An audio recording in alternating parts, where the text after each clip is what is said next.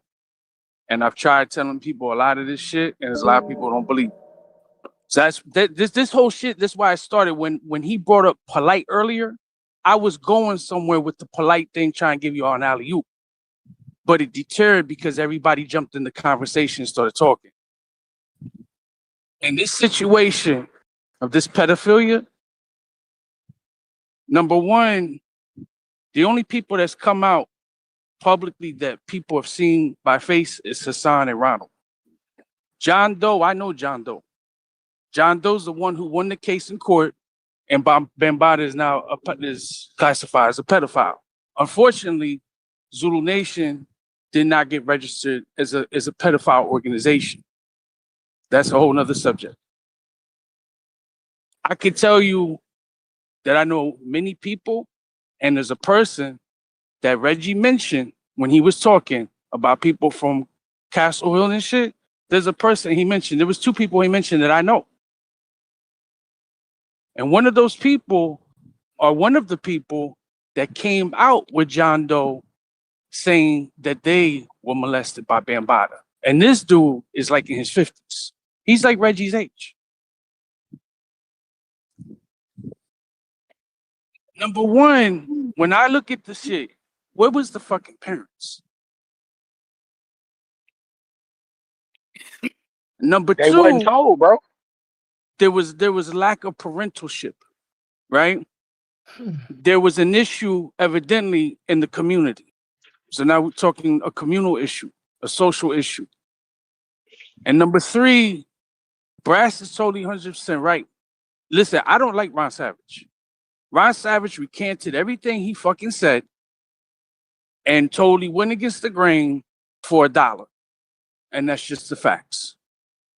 And I have the audio to prove where he was bribed $50,000. So if it didn't happen, then why were you being bribed? And also in that same phone call, it was Biggs,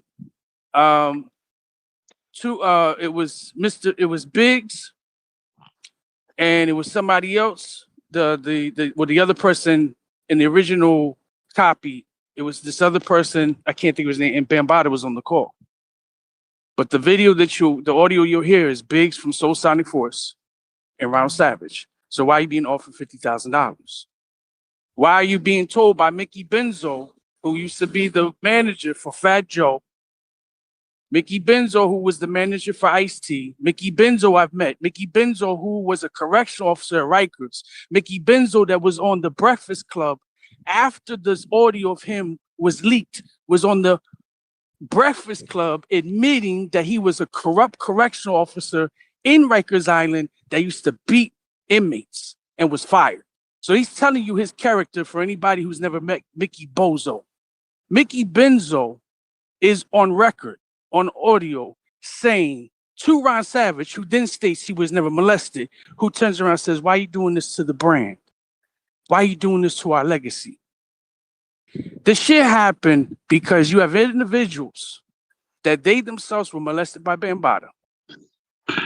Number two, you had individuals, one hand washes the other. Oh, this motherfucker here, he likes to suck boy dick and he likes little boys. But guess what? Bam knows that I got some bodies. Bam knows that I got some armed robberies. Bam knows that, yeah, he was going after little boys, but I was going after little girls. One hand washes the other. Then you have the factor of individuals that were just scared to say anything because of their life. John Doe, one of them. John Doe, who lost his relationship over this shit, his marriage. You know, people lost it. Like my friendships have ended over this because of the position I took. Because when I found out, the day I found out that Lance Taylor was homosexual, guess who was at the Universal meeting giving a dissertation? Reggie. It was at that Universal, May 2015, that I found out officially he was gay. I didn't know he was a pedophile yet. The next month, June of 2015, all the way to November, I'm finding out from Black Spades. I'm finding out from people in the industry, the rap industry. I'm finding out from that he's a fucking pedophile. And all this shit start making sense. It all starts coming together. Why was there no green light when he was stabbed? And who stabbed him? And why did they stab him? And when they stabbed him, they didn't stab the second founder of Zulu, Ahmed Henderson. Why was there no green light given? Why was it the day he was stabbed, 3 days later, because that was a Sunday, so Monday, Tuesday, Wednesday, the meeting, our first and last Wednesday in the month meeting, Bambatta is there Ahmed Henderson is there with an arm sling. And you didn't even call for a private meeting. It was an open meeting, and it was a meeting that the founder, this man that some of y'all made fun of and say, oh, you bodyguarded him, that motherfucker who I put my life on the line defending, that motherfucker did not even address why the fuck he was stabbed and what happened. It wasn't talked about. And it was Ahmed Henderson that towards the end was trying to tell me what happened. And I do know that they were stabbed. But guess what? It was Ahmed Henderson telling me that they were stabbed, that it was Ahmed Henderson that is documented, that he stated that Lance Taylor was not stabbed, that he had chest pains. And how could he have got stabbed if he performed at Radio City Music Hall after the stabbing, which I think was like a Monday or Tuesday? It's true. You could get stabbed and go to the I got stabbed in my leg. I got 26 stitches in my leg when I got stabbed. And I came out the same day from being stabbed with a bar in my leg. So just because you get stabbed doesn't mean you can't go home that same day. So there's a cover-up. There's a defo cover-up. Yeah. So now with this cover-up, again, Ron Savage, if you've ever met Ron Savage, it doesn't take you to be a psychiatrist or a therapist to know there's something wrong with him. There is something definitely wrong with him. He's definitely off. The elevator does not go all the way to the top. Now, could that have been because of what happened to him? Could it be also that his sister, whose boyfriend at the time was a Zulu? Could it be also that the boyfriend, Bambatta made Ron Savage suck the boyfriend off. You understand? It wasn't just towards with Lance Taylor, it was other people. Like, this shit is disgusting, right? There was a lot of people. And this, and so it's a thing of like this subject. It's like you got people who blame the victims of Dr. York, who blame but you, Tariq Noel, but you, Nikki, but you. Okay, like we this is what we gonna do. So in other words, if a woman goes out and she's wearing something provocative, that means that because she wore something provocative, she should therefore say, well, if I get raped, it's my fault. It's my fault. If I go out and I have on a 28 karat gold necklace, that means shit. You got the right to rob me. No. You should proceed with caution. You should watch your surroundings. You should be observant. You shouldn't be fucking retarded. But at the same time, you have to understand too that you don't know what these people went through when they were younger than that. So that means if they went through something younger than that, then that means that they suffer from Stockholm syndrome. And if they suffer from Stockholm syndrome and they keep going back to this person, it's because they don't feel love. They don't feel loved. They don't feel nobody wants them. They don't feel worthy. So they're going to go to the person that makes them feel great. So if you make me feel great, but that also means by you making me feel great and you telling me, oh man, you're a good kid. Oh man, let's go get some ice cream. But guess what? You got to suck my dick.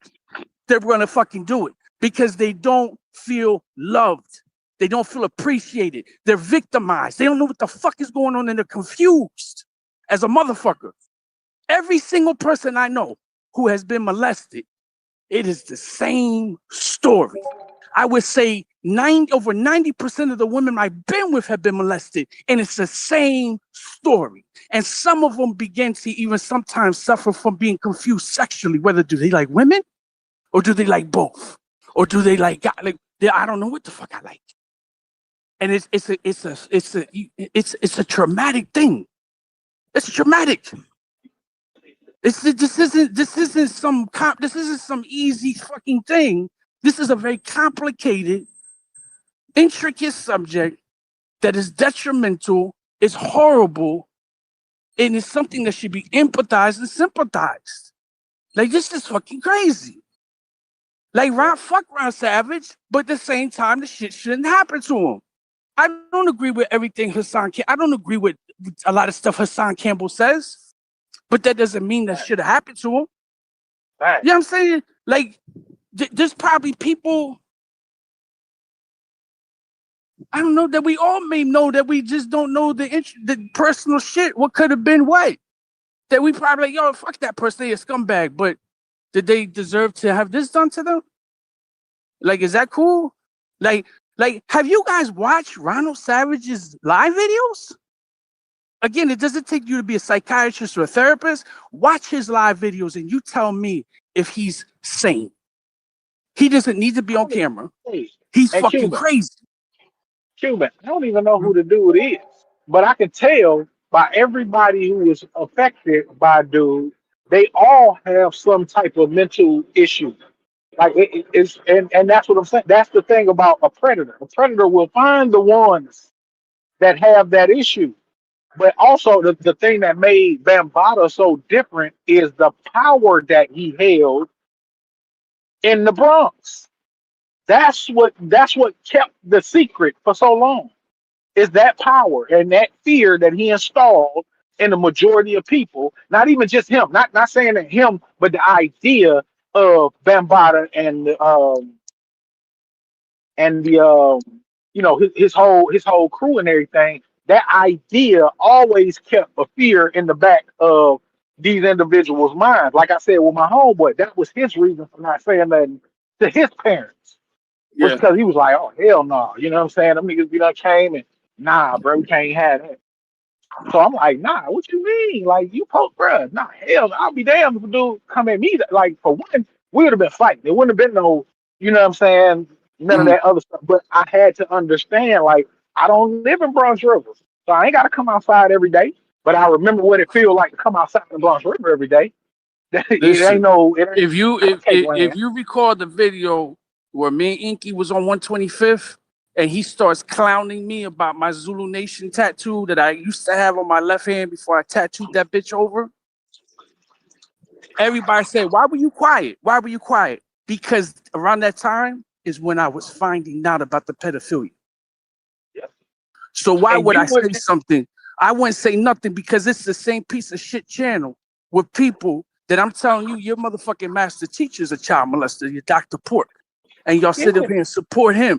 And you think that you're going to believe this spit Cuban? And I'm going to turn around and tell you that Africa Bambatta, who's considered the second founder of hip hop, a founder of an international global hip hop organization that preserves the culture of hip hop, is a child molester. And you can't believe that this same dude that's on video saying pleading guilty is guilty. So I had to suck that shit up. And not only I had to suck that shit up, I had to also be aware of my surroundings at that time because where I was living. Because they may not have been powerful like they were in the 80s and the 70s and the early 90s up to the mid 90s. But trust and believe me,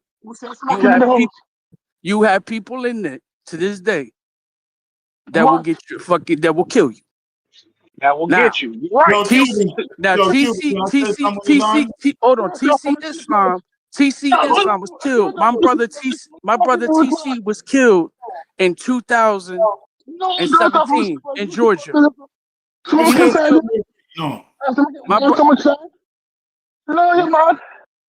What? Yo, Stoopies, we can't hear you. You have to fix up your mic. So let me say something, because I think there's a problem going on. There's still a mix up. Talk to somebody.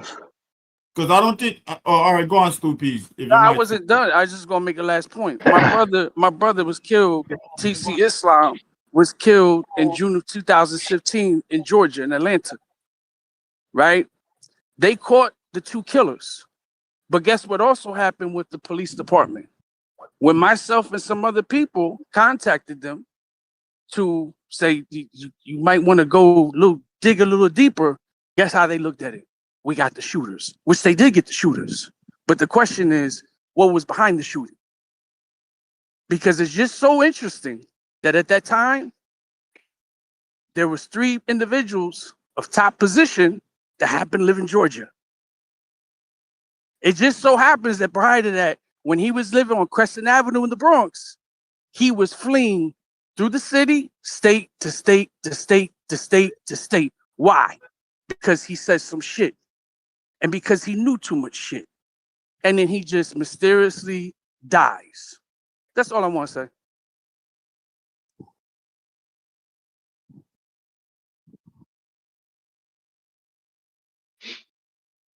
Hey, now that was real. No, Cuban. No, that was powerful when you just lay it out from that experience. But what I think happened is the conversation switched to where y'all thought Corey and Chevron was trying to defend the pedophile, and that's not what was going on. What they're trying to defend is the fact that this person should have a certain awareness and should respond to the awareness, and we should expect our children. Now, and Brass brought in the scientific part, and he said the legal part, but you still got like 30 states in America where the legal consent law is 16. So that means they expect you to understand something about sexuality at 16. Then you have another 8 or 9 states where it's 17. So at 16 and 17, you're supposed to start understanding something about sexuality. They expect you to legally. And then the rest of the states are 18. That's only like about 8 states.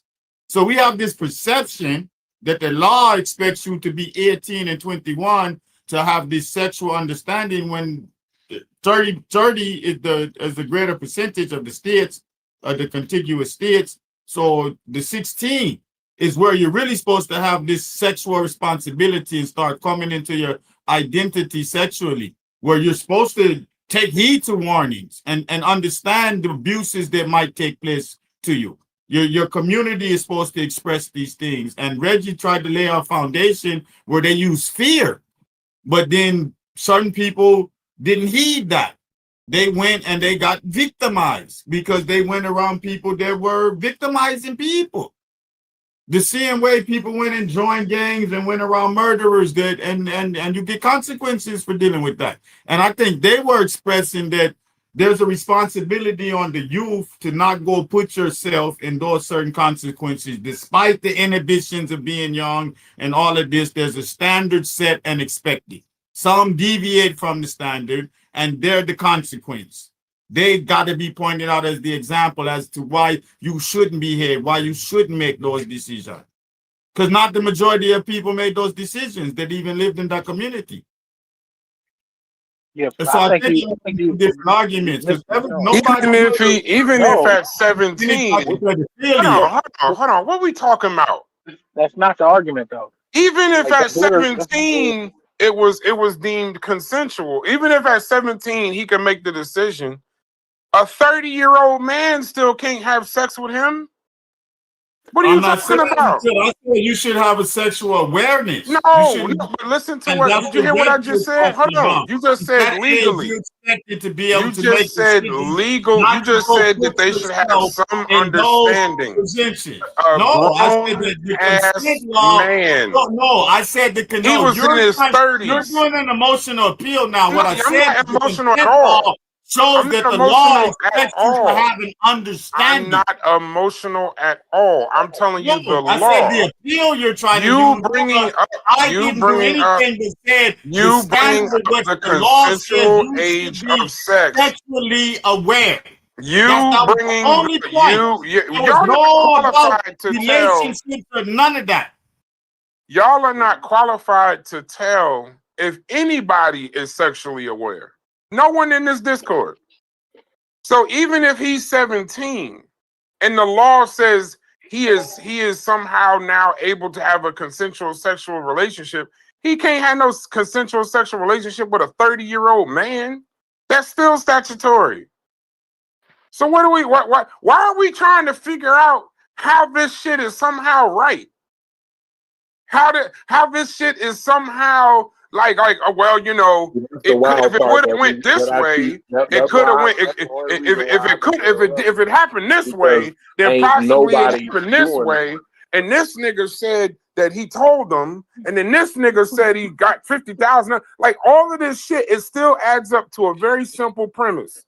A 30-year-old predator preyed on a 17, 16-year-old kid.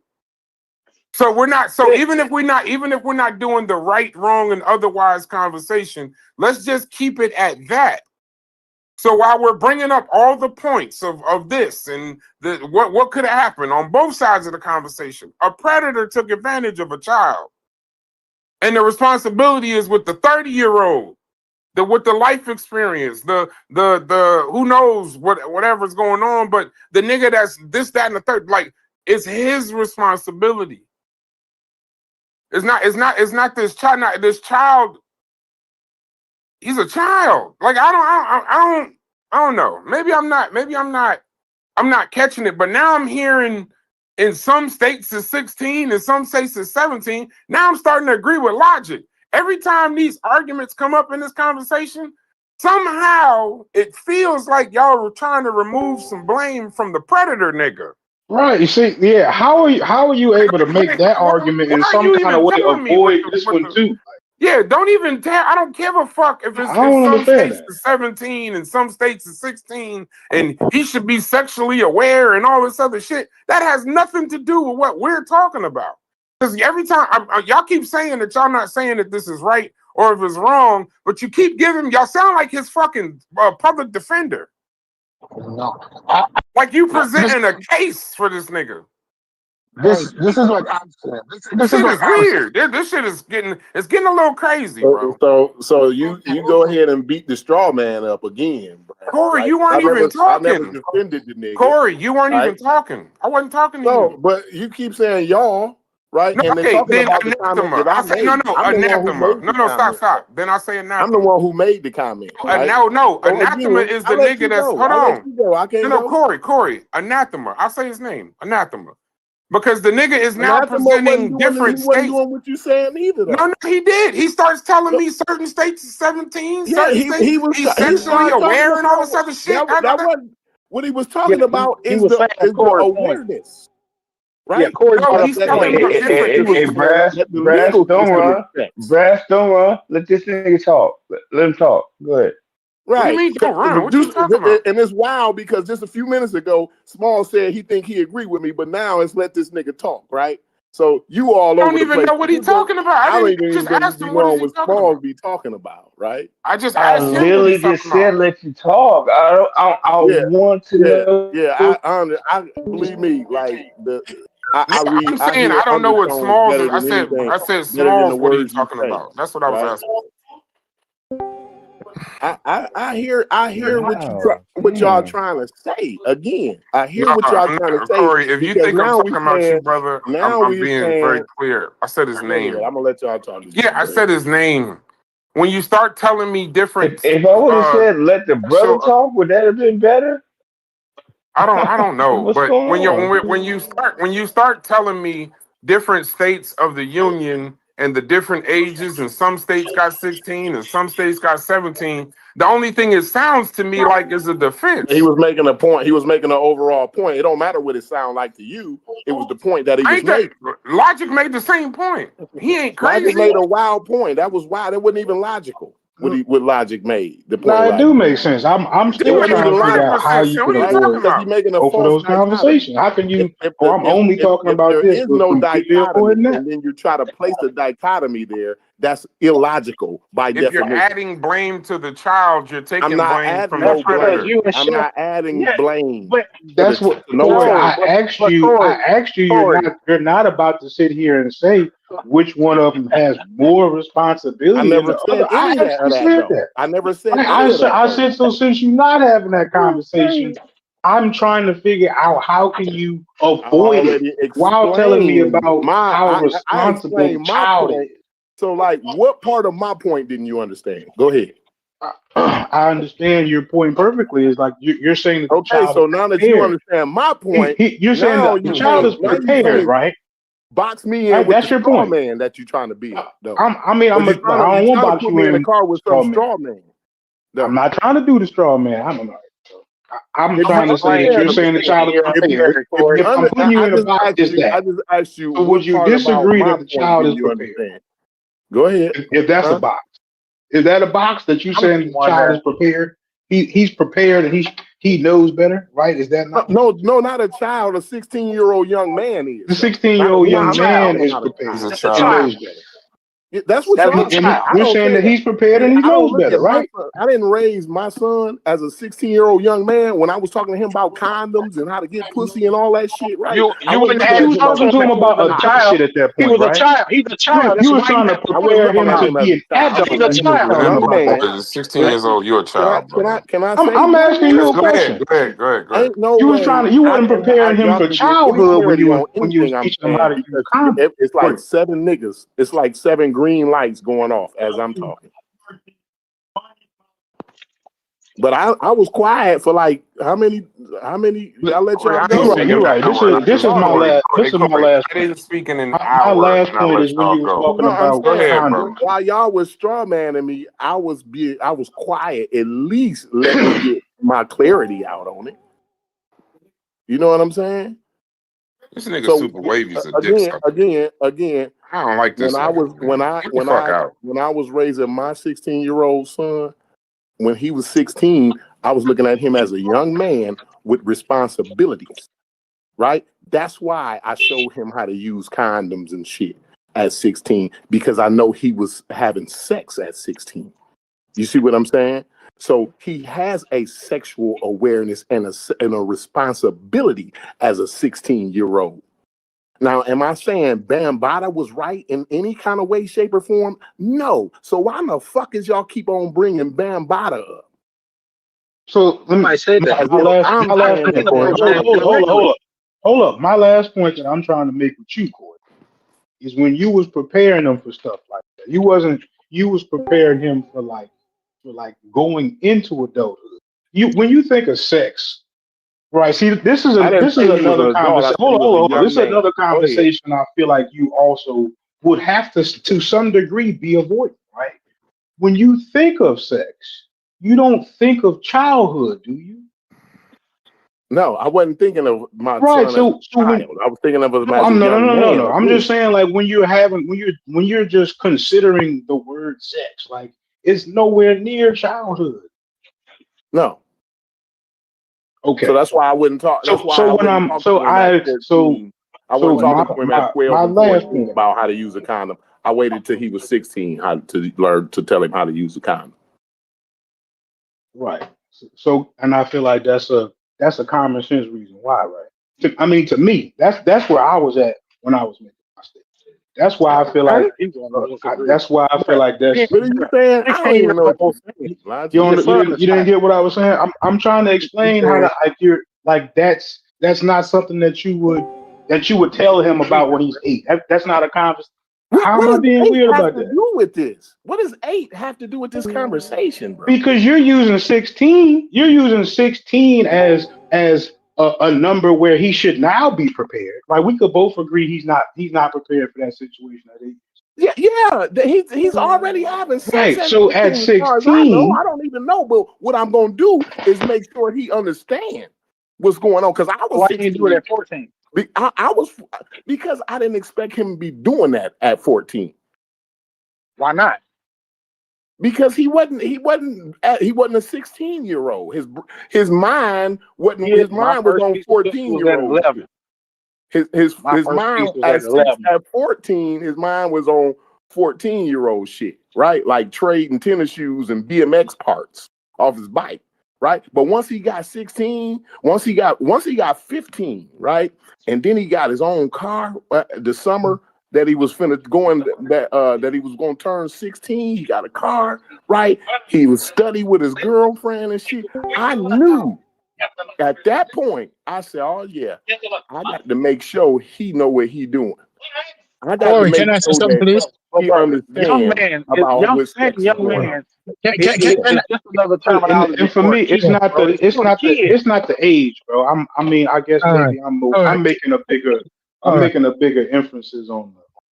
You trying to go to 8? You trying to ask me about 8? I ain't trying to go there. I wasn't trying to mess up what you were saying at all. I was trying to bring us to a place where we could agree, and I could use the word I want to use. I want to use the word experience. I want to use the word prepared. Right. That's what I want to use. I don't want to use like they should just have enough. Let me say something, please. Let me say something, please. When would you get pussy? Can we finish our conversation? No, I want to know when was you get pussy? When was you start getting pussy, Logic? I got pussy I was 16. First time I got some pussy.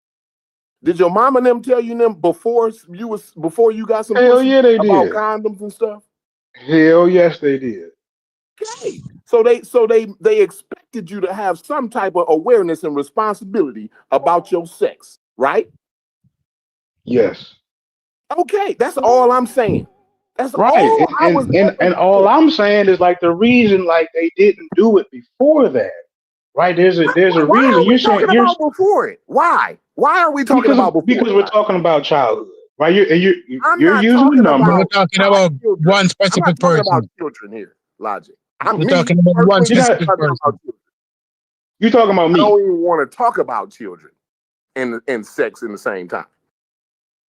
So why I don't want to go to 12 and 10 and 8 and we talking about sexuality like that's wild to me. I feel like there's somewhere in there you fighting me, and I feel like I should be making sense to you. I don't feel like I don't know where you're not. I don't. You're not. I don't know where I'm I'm sorry, I can't follow. Maybe somebody else following. Let me say something. I'm a stupid guy. Go ahead. Let me say something. What I did originally was separate the argument. I separate Bambatta from the act. I said Bambatta is totally guilty. He's 100% guilty. I do not blame the young man any at all. Then I internalized and I said, let's say my 16-year-old son became aware of that situation. What would I tell him and what would I expect of my 16-year-old son? Not of the young man who got molested. And what information should my 16-year-old son have? So let's say somebody met in a car accident for drunk driving. Are you going to talk to your children now? You're going to explain to them about drunk driving. And they should have some level of awareness. That is what my countryman was trying to say. That let's take the Bambatta situation and use it as a teaching tool to your 16 or your 15-year-old child. And you give him all the information that that young man had, that people were aware of him being a pedophile in the community. And you ask your child now, what would you have done if given this information? If your child said to you, I'd still go to Bambatta house, you would have to admit that you have a retarded child. But nobody wants to argue like that. They don't want to take it. They want to argue it in the fullness. We know that he is wrong. We know that he's guilty. And we know that he should be buried under the jail, if not tired and lynched. But at the same time, when the situation arises and we're going to talk to our children about safety and how to recognize safety, and a child is told up front, a 16-year-old is told up front that, listen, this guy is a pervert. He likes little boys. And the child still got there. Nobody wants to talk about that part of it. They want to overlook it as a teaching tool. If we should use it as a teaching tool for our children. Grew up where you could have told us that at 10 and we would have stayed away from there. Yeah. We would have stayed away at 10. H2Ps, let me ask you a question. Yeah. So the way the story goes, because I'm reading this book. So this is his book is actually pretty entertaining. So it says he was 15 years old in 1980 when he first met Bambatta.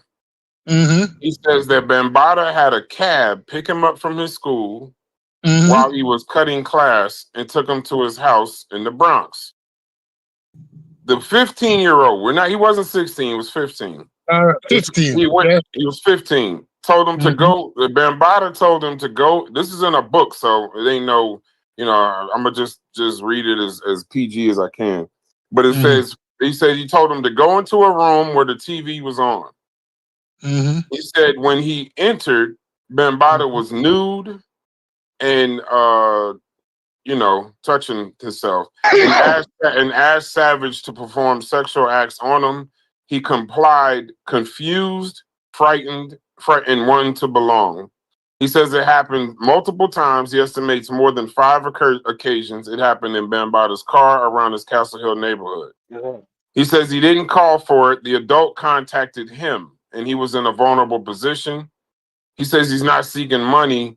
His goal is to have him answer why me and change laws around how long abuse survivors can come forward. So he quotes, these are 2 direct quotes from his book.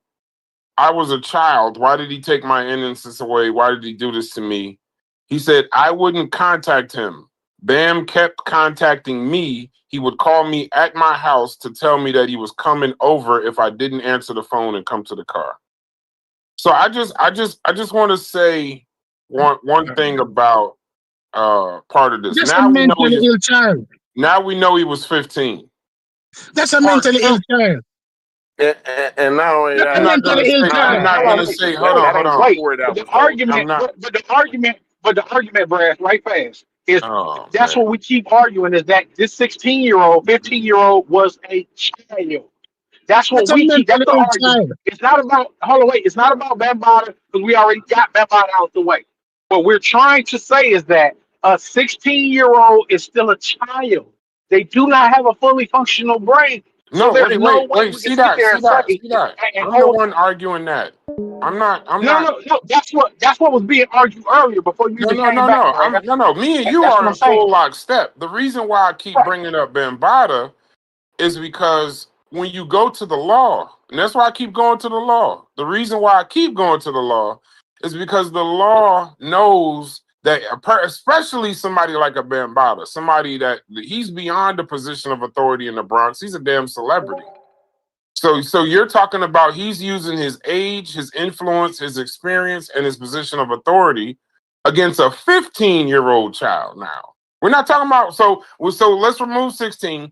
The man sent a cab for a 15-year-old kid cutting school and got him into his house and molested that child. And we are somehow saying, we're somehow saying, not we are somehow saying the statement, I can't feel nothing but So pain for Brad, that now child. you got to admit that that's not how the story was told to me, though. No, I know that. No, I know that. So don't say that now we are arguing this, because that ain't, you was on the panel. No, I'm saying now we're arguing. Corey, I don't know what's going on with you, Corey. I don't think you support molestation. I don't think. Hold on. Wait. Let me say this. Let me say this though. I'm not saying I'm not saying that y'all supporting molestation. I'm not saying y'all supporting pedophiles. I'm not saying y'all supporting Bambatta. So anything that I'm saying. So when I say now we are arguing this, I'm saying now with new information. I'll add words to it. Now with this information, with the information of the actual fact of that he was actually 15. And that Bambatta, the first encounter was actually Bambatta sending a cab for this child and getting him into the house and cornering him like that. I'm saying now that we got this information, what are we saying? Are we still saying the same thing? But stop. I want everybody. It's a whole different stop. story now. It's a Right. whole I'm just saying. But see, now Stu Pease is still saying he's mentally ill. I'm saying he's 15. I'm saying he's mentally ill. I'm saying he's mentally ill. And the reason why I'm saying he's mentally ill is because he went back 4 more times. He's 15. No, he's a boy in the Bronx at 15. Damn, he was starstruck. He was licky. From 14. He would just disagree. From a boy is 14. Hey, bro, I'm gonna tell you this. Then the Bronx must got a bunch of retarded kids, because based on the allegations, this nigga been doing this shit for 50 fucking years. Yes. You trying to tell me all of them motherfuckers is all of them? It ain't just the only thing they all have in common is that they children. I'm not saying it's stupid. What they all have in common is that they children. Hold on. You want me to believe so that you can somehow win this argument that it's just that the Bronx by itself just has this large stockpile of retarded children. Are they kids? Yes. What? Yeah. Yes. And grass with a whole entire predator who's taking advantage of it. So this shit is fucking dumb, y'all. Come on, Stu.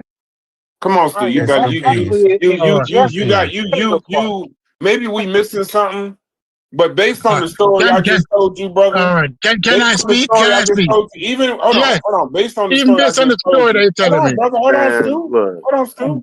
Based on the story I just told you, if you come out of that saying that the child is retarded because he went back, then that's a different conversation. But then also there was a drunk driving thing that I agree with. The children can drive and they have the mental capacity to drive. I'm assuming it must be different than other things, right? So I'm not a scientist. I don't know. But even in the thing to drive, right? One of the things, like Corey, you know this, on Call of Duty a couple years back. Matter of fact, Stu Pease, you know this too. Call of Duty a couple of years back, maybe about 3, 4, 5 years, something like that. Matter of fact, it might be almost 10 years. They were getting damn near dragged into court because in them lobbies, remember there were kids, and I don't know if y'all know what a Call of Duty lobby is, but that's an actual term. It should be a definition term. Some of the worst shit I've ever heard in life, I've heard in a Call of Duty Xbox lobby. That's how you know kids know shit. Right. No, well, that's how you know kids heard shit. They don't understand it, but they definitely heard shit. From them they heard terrible things. I agree. But they started saying that they were going to change the lobbies, make the lobbies age appropriate for what's the name, because they didn't know that in these lobbies there was all this crazy shit going on. But then they started hearing about cases, Xbox, this is Microsoft, started hearing about cases of kids getting cornered in the Xbox parties. Now, obviously, you could just leave the party. If any of y'all ever play video games, there's nothing keeping you in this lobby. You can just press a button. There's nobody standing next to you, this, that, and the other. But they have tapes and hours and hours and recordings all across the United States of children having full-on blown conversations with pedophiles and molesters, motherfucking then taking it offline, sending pictures, meeting up in places, all taking place in a lobby. So if you telling me that this can happen in an Xbox lobby all across the United States, where these non-consensual molestation relationships can take place, and then now you telling me that he sent a cab for a kid and got him in the house, bro, it's not a stretch. He don't got to be retarded. He's 15 years old, bro. 15. It's not a matter of retardation, still. Come on, Can I answer? Can I answer? Can I answer now? Yes. Can I answer now? Yes, of course. I am a ghetto youth. I'm a product of the ghetto. I'm a ghetto boy. I said it a million times. I never grew up sheltered. I learned about sexuality from an early age, way before 15. As all ghetto boys know, that people fuck. We learned that from an early age, especially. I didn't grow up to know that mommy room was way down that end. I didn't hear them fucking. We know what fucking was. And even adults, uncle and cousin and friends come around. The jokes always turn fucking blue. And it always make reference to sissy and gay as being demeaning and belittling. From an early age, we're not. People in this room now going to go and try to cut me. And if I'm but this when you're done, I want to respond. If I'm but me, so your sexual knowledge in the projects is different than Betty and Sue who grow in the suburbs. This wasn't a suburb dude. This was a ghetto dude who learned about sexuality as early as 8 years old. They learn about it early because it is spoken of, right? He went to Bambatta because he was a licky youth in terms of him wanted things. They were poor, as Reggie said earlier, and he wanted to shine, and he sees Bambatta as a way to shine. He got attracted by sparkly things, and he went there the first time. Bambatta sent for him. He was trapped, and he sucked some dick. And the second time, he wasn't trapped anymore because he knew that he was going to Bambatta, and he sucked dick the first time.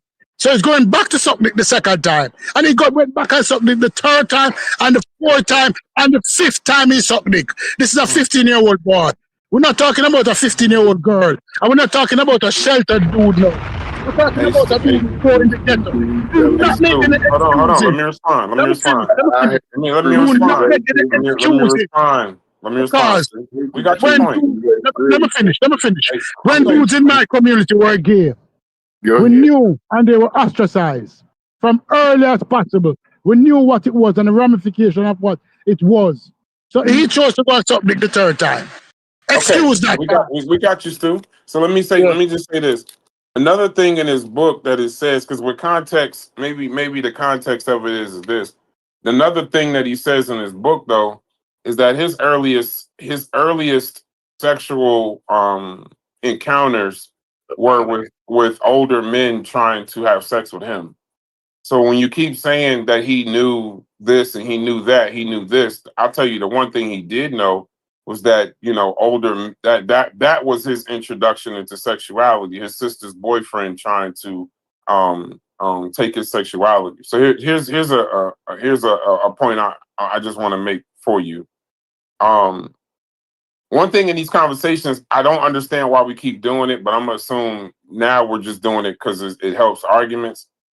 When we have conversations about Black children all across the United States, even in different ghettos too, because I made one on the farm, grew up in the ghetto.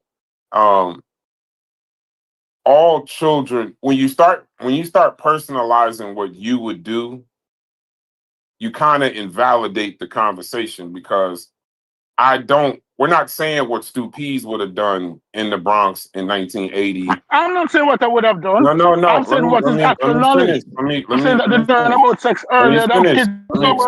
Stu Pease. I'm not saying that what I would have done. No. Let me finish. What age you used to hear about sex? You said you said you was a ghetto boy. He was a ghetto boy. So he should have some understanding. So what I'm saying to you is this.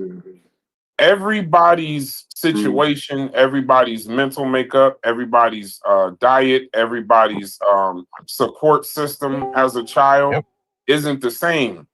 So when you start saying what you would do, you may have been a ghetto boy, Stu Pease, but you was a shatta. So based off what I know about Shatas and based off what I know about Jamaican culture and homosexuality, Bambatta would probably be dead in Jamaica. But we're talking about the South Bronx, a boy who's been preyed on when he was younger than 15, like 8, 9 years old. That's his introduction. He lives in a community, based on what Reggie told me, full of fucking predators. Listen, I don't got to describe it that way. Rewind the tape. Reggie described it that way. Everybody was doing this, and it was all understood. So much so that Bambatta, based on what Reggie said, Bambatta would drive around with a van to pick up children.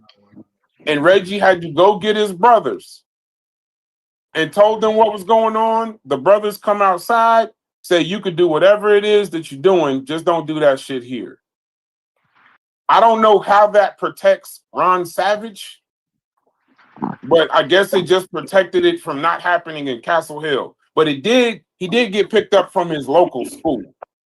And when that 15-year-old is in the house with this grown, nasty-ass predator, based on what he's saying, when that 15-year-old is in the house, then at that point, his mind is so. I'm just picturing a kid being preyed on since 8 years old. Like, so you can't call it. He's traumatized. I don't consider that retarded. This is a kid who his sexual knowledge is grown men trying to fuck with him, and now he's in a relationship with another. Now he's another grown man, probably his idol in the Bronx at the time. We talking about Bambatta, head of the Zulu Nation. His idol at the time now did whatever, told him whatever, like he allegedly has told hundreds of other men and young boys, leaving cookies on the bed and all kind of wild shit. So now he's in a relationship per se with this grown ass fucking man. And if you're blaming the child for going back 5 times, what about the fucking adult that's letting the child come back 5 fucking times or the first time? We're done. That's settled now. That's settled now. Because I know this. Bambatta should have been killed. That's settled now. That's settled now. I'm addressing the young man, and I said that he had mental health issues. And based on the history that you just displayed or you just reported, 8 years old, traumatized, that's signs of mental health disorder. I work in mental health, and I call it like I see. That's mental health disorder. We cannot deny it. Based on his history and the experience that he had, he must have had a mental health disorder. He must have had other issues. He must want to feel significant. That's why Bambatta was so easily nursed in the situation that he was with. That's a mentally disturbed child. Bambatta took advantage of a mentally disturbed child. And even if we listen and look at him today, we realize that he still has mental issues. But we cannot deny that. Yeah, but retarded is retarded in the term that I was understanding you to say it was that it was something wrong with him from the start. I'm saying he might have been a normal. I'm saying he might have been a normal child with these grown men trying to fuck with him damn near his whole life. I don't mash up his mental. That's what I mean. He's mentally disturbed. Okay then. Okay. Right.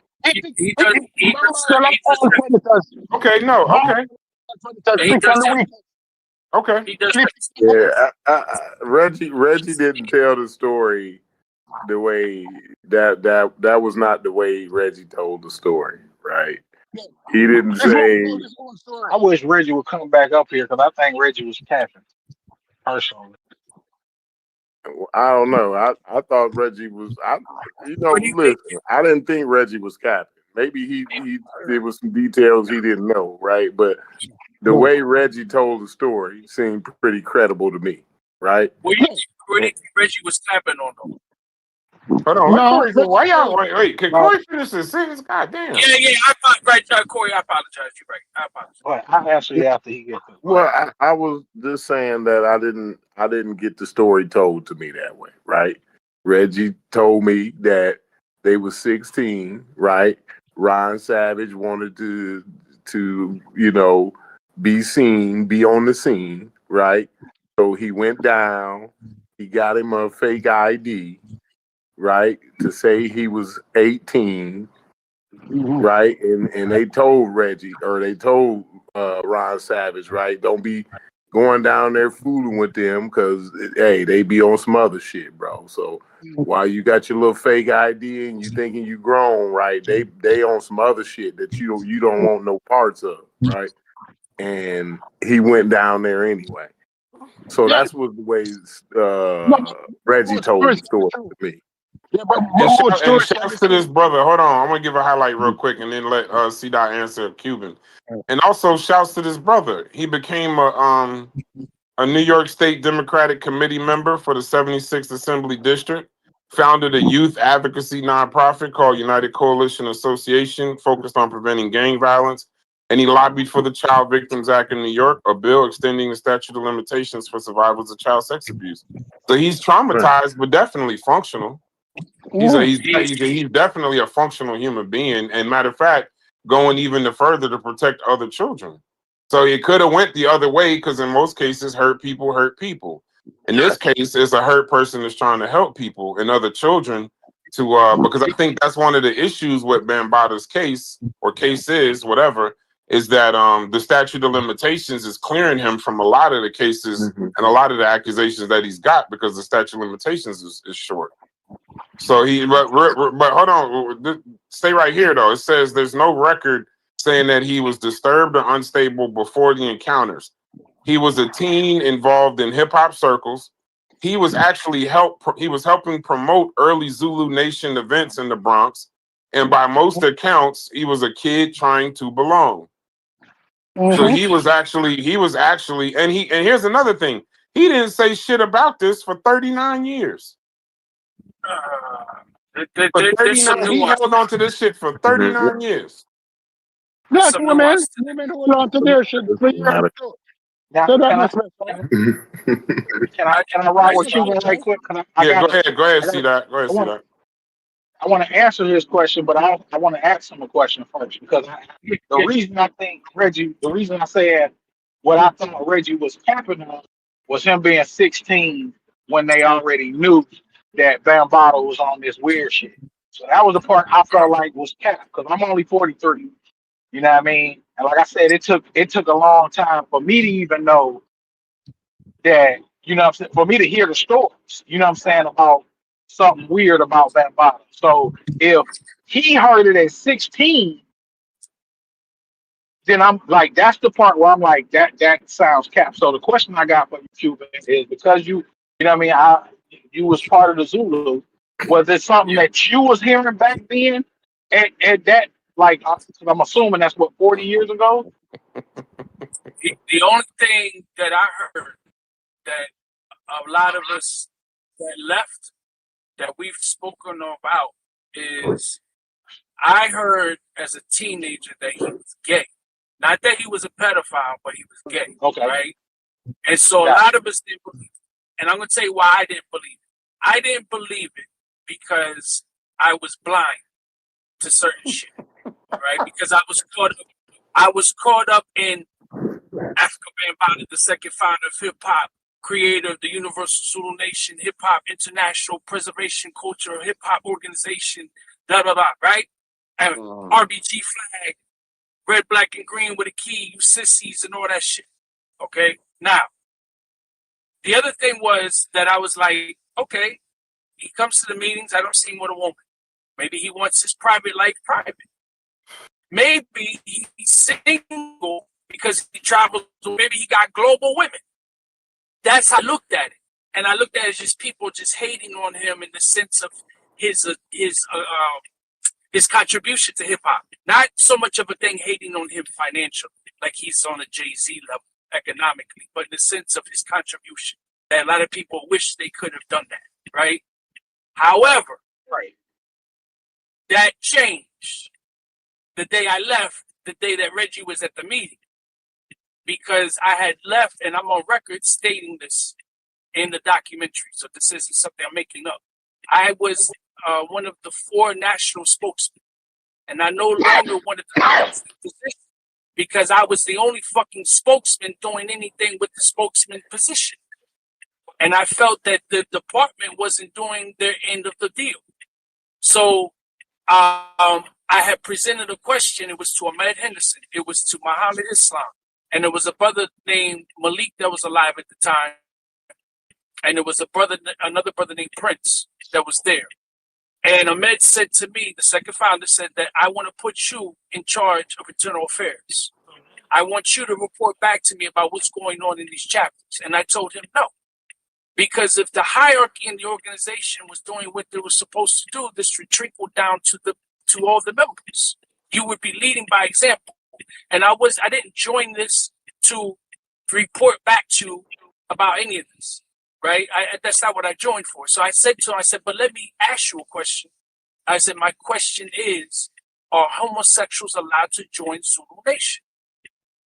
Malik, who passed away, grabbed my shoulder and grabbed it very tight. And he looked at me and he said, brother, you would be surprised who's gay in this nation. When he said that, he didn't have to tell me who. And Ahmed and Muhammad will look at him like, motherfucker, shut the fuck up. And I'm looking at them now like, what the fuck is going on?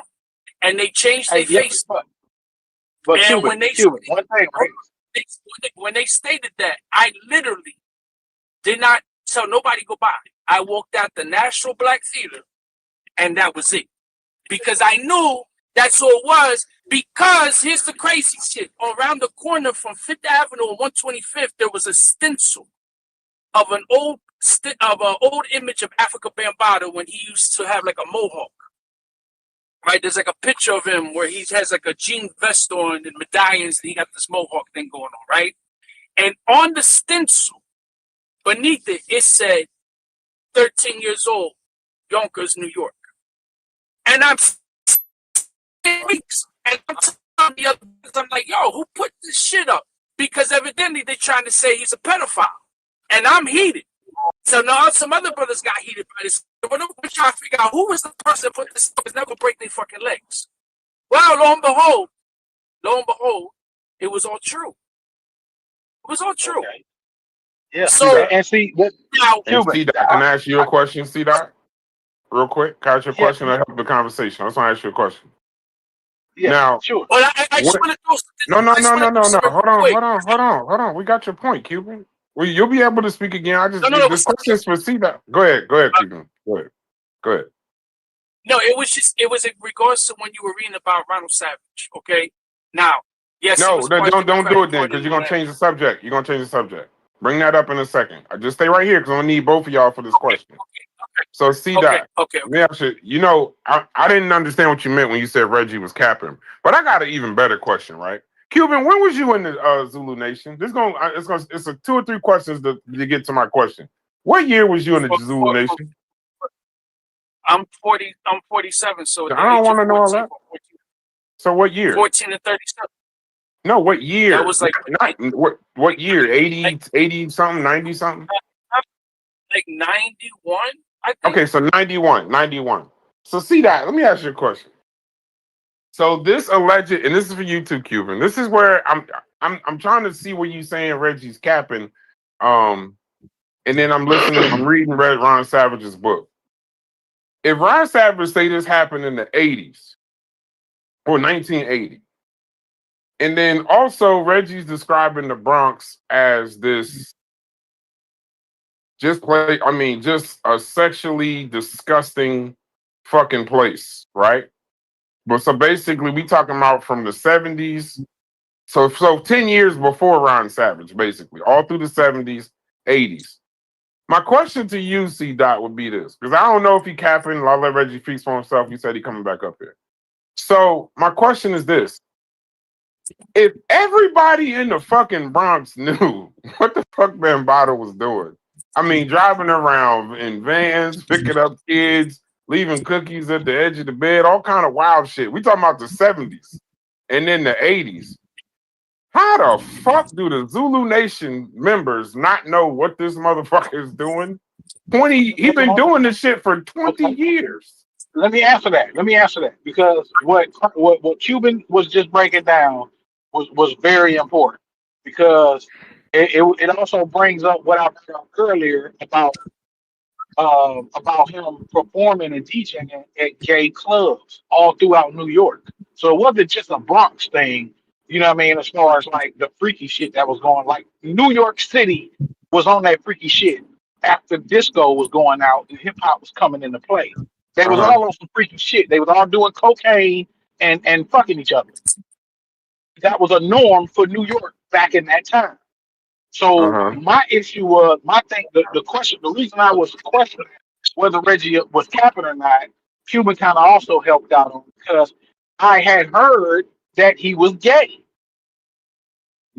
No, not, that was something that was heard that he was gay because one reason was because he was doing all of these performances at these gay clubs. So But my how they thing ain't know he was was doing this? He's been doing it for 20 years. Because gay and child molestation is two different things. Like But listen, no. Follow me though. Before I don't care if you're gay. I don't want to get into that conversation. That's a separate conversation. Because if you want to be gay, that's not the same as pedophile. I don't even know how to connect the two. No, listen what I'm saying though. That's why I had to But ask follow the question this. to Cuban. I know, but follow this. If he remember the description was that he was driving around in vans picking up kids in the late in the mid 70s on. Remember that he was picking up kids in vans in the Bronx. Especially, right, you're right. Because so how in the hell in the 90s when Cuban is in Zulu Nation, how do y'all not know that this dude is a pedophile? What are we just blindly not looking? Listen to what I'm saying, bro. Okay. It's because he was connected to the youth already. So Bambatta was already connected to the youth through his gang intervention shit. So he was already connected to the youth. So nobody put two and two together, I'm assuming, because I didn't. You know what I'm saying? Like I wasn't in New York at the time. But like I said, even later on in the 90s or whatnot, even when Cuban would have been a part of the Zulu Nation, I was still like, yo, Bambatta is the shit. Bambatta is the truth. Bambatta is Bronx River. 3 packs So of Newport 100. Mute my logic. yeah, slow down on the cigarettes. Yeah, it's like that ain't me, nigga. I'm muted. Nah, but I'm saying, Nigga, like, I said I'm muted. I ain't muted. That ain't me. Okay, the thing that was going on that like I said made it predatory, and that's why I say it was predatory because nobody knew. We just automatically looked at Bambatta like, yo, that's who you go to in order to move on. Like if you connected to Zulu Nation Bambatta, for one, ain't nobody fucking with you. Number two, that's a possible entry into the music game, which everybody in New York wanted to be a part of. So that was part of his predatory methods. But what I'm saying is, I don't think it was. I don't think that it was because I wasn't hearing this from my elders. My elders are around Reggie's age, and my elders wasn't saying that Bambatta was, you know what I'm saying, was molesting kids back then. They were saying that he might be gay because he was doing all these gay clubs. But they never did nobody think, oh well, you know what, he probably messing with them kids. He probably doing something to them kids. It was never a thing until so you saying, people start coming so up. you saying the van? Okay, so hold on.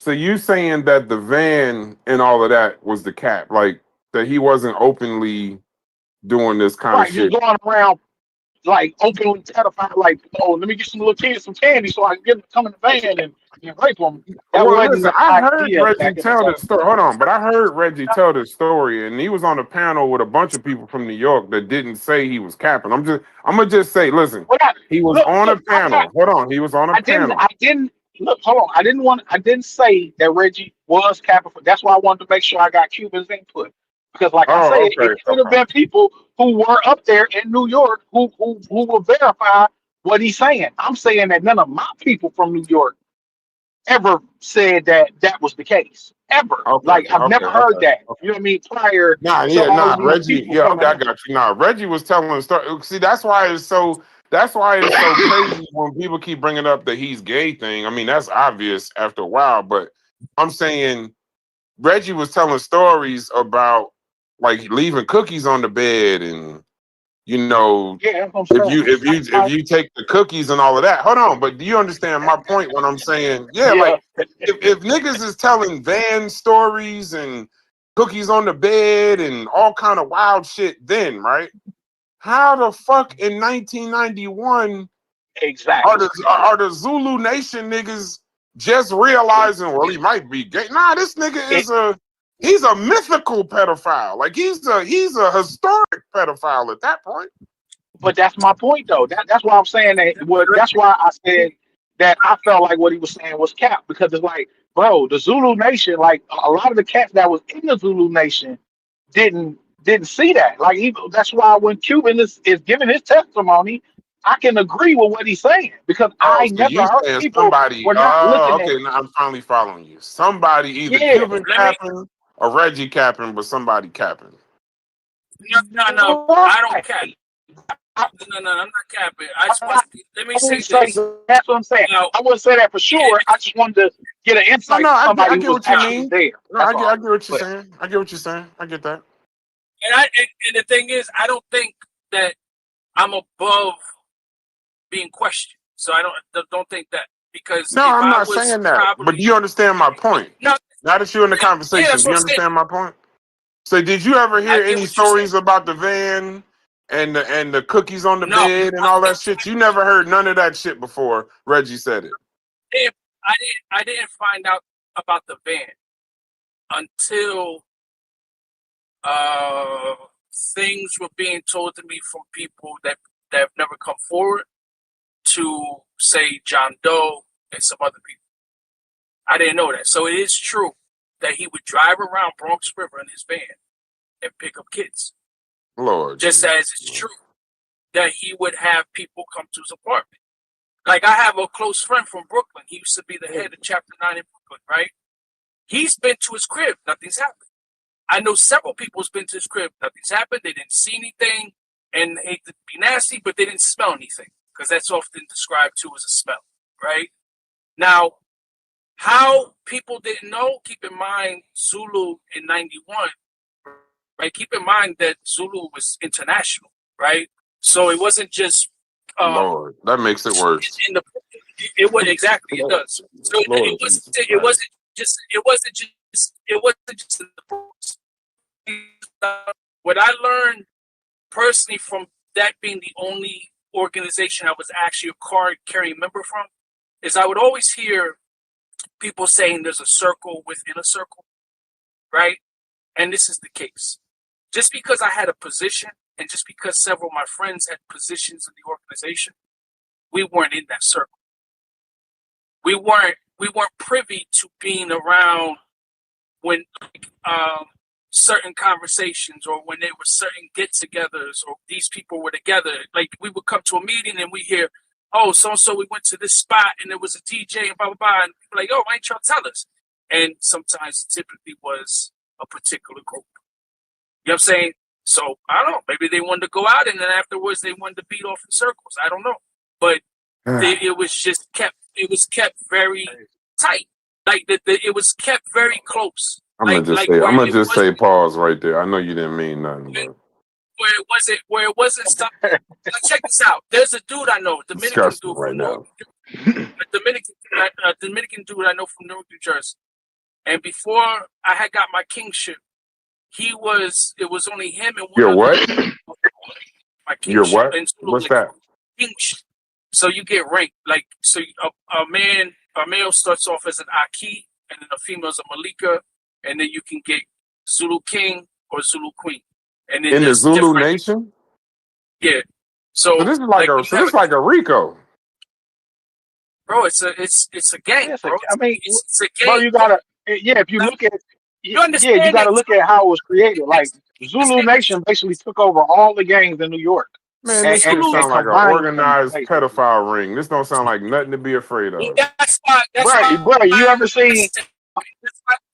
Hold on. That's why I said earlier, it's unfortunate that Zulu Nation was not in court being considered a pedophile organization. This sounds organized. Is. But now listen. So there's a person I know from Newark. He's a scumbag. This guy, and I look back, and you ever think about any of us here? It could be anything. And something just totally goes over your head, and years later, he means like, yo, that I didn't even realize that. And it could be anything. Good, bad, in between, whatever, right? So when we were teenagers, he would hit me up like, yo, Malik, yo, Bam's coming to my crib. He's gonna sleep over. Blah, blah, blah, blah, blah, right? We're teenagers. We're looking at it like, yo, this lucky motherfucker, he got the second founder of hip hop that's coming to his crib. His mom's gonna make some beans and that's how fucking. Yeah, you got to go out and come back. Dude. You snitching. Yeah, your mic's messing up. This Discord caught you snitching. Now, wait. I was trying to tell you ain't got a connection. You don't have a connection. We didn't hear nothing, Cuban. That's what I'm trying to tell you. Why you gonna say no? Tell Discord no, nigga. We didn't hear nothing you said. Oh, I said, oh. Oh, what was the okay. last thing you said? Yeah. Oh, yeah. Oh, that's what I heard. Man. That's the last thing I heard. Naively, at that young age, we're looking at it like this guy is lucky to have the second founder of hip hop, sleep in his crib, learn about hip hop. That's how we looking at it. But we also knew pedophilia was not a good thing. You ain't gonna bless me. We also knew a lot of shit wasn't cool. Okay? Maybe some people didn't get the memo. Now, years later, reflecting back, Lance Taylor was taking him to, this is a Dominican from North, from the hood. He's going to Brazil. He's going to Japan. He's going to Germany. He's being granted position, literally, in 2013, was sent to China to teach, to open a chapter in China. Okay? So once you start getting positions like that, there's some questions, because now the questions is when we look back and we see the individuals that were victims, there is a common similarity. There is money involved. There is access to debit cards and credit cards. There is clothing. There is traveling. There is going places and meeting people, right? There's this I'm the Sulu celebrity shit, right? Because what I heard earlier, which is what a lot of us thought, which never came to fruition, which is very ironic, being who he's considered, fruition, is that in that whole time, not one meeting ever at the National Black Theater, Bronx River, wherever, not one time did the second founder of hip hop say to anybody, how many MCs do I have here? How many graph writers do I have here? How many B-boys and DJs do I have here? Because I want to put all of y'all on. Never happened. So these people, a lot of them, they lived in the dreams of becoming somebody under the sky and compromised themselves for whatever reason. And I'm not to judge, but for whatever reason, what happened with them. But they were still victims. But a lot of them did it because they didn't have shit. They didn't feel they were going to be shit.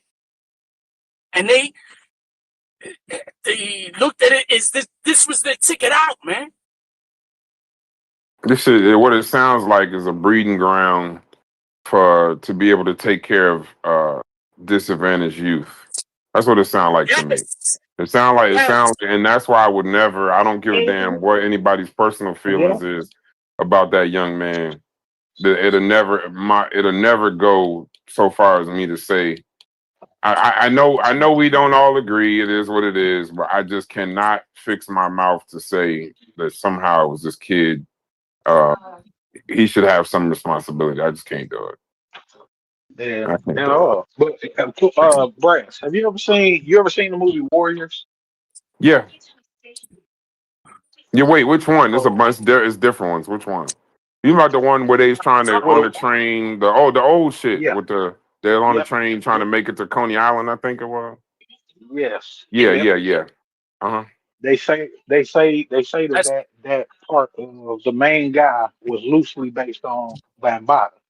Oh yeah. No, I've never heard that, but I could understand it.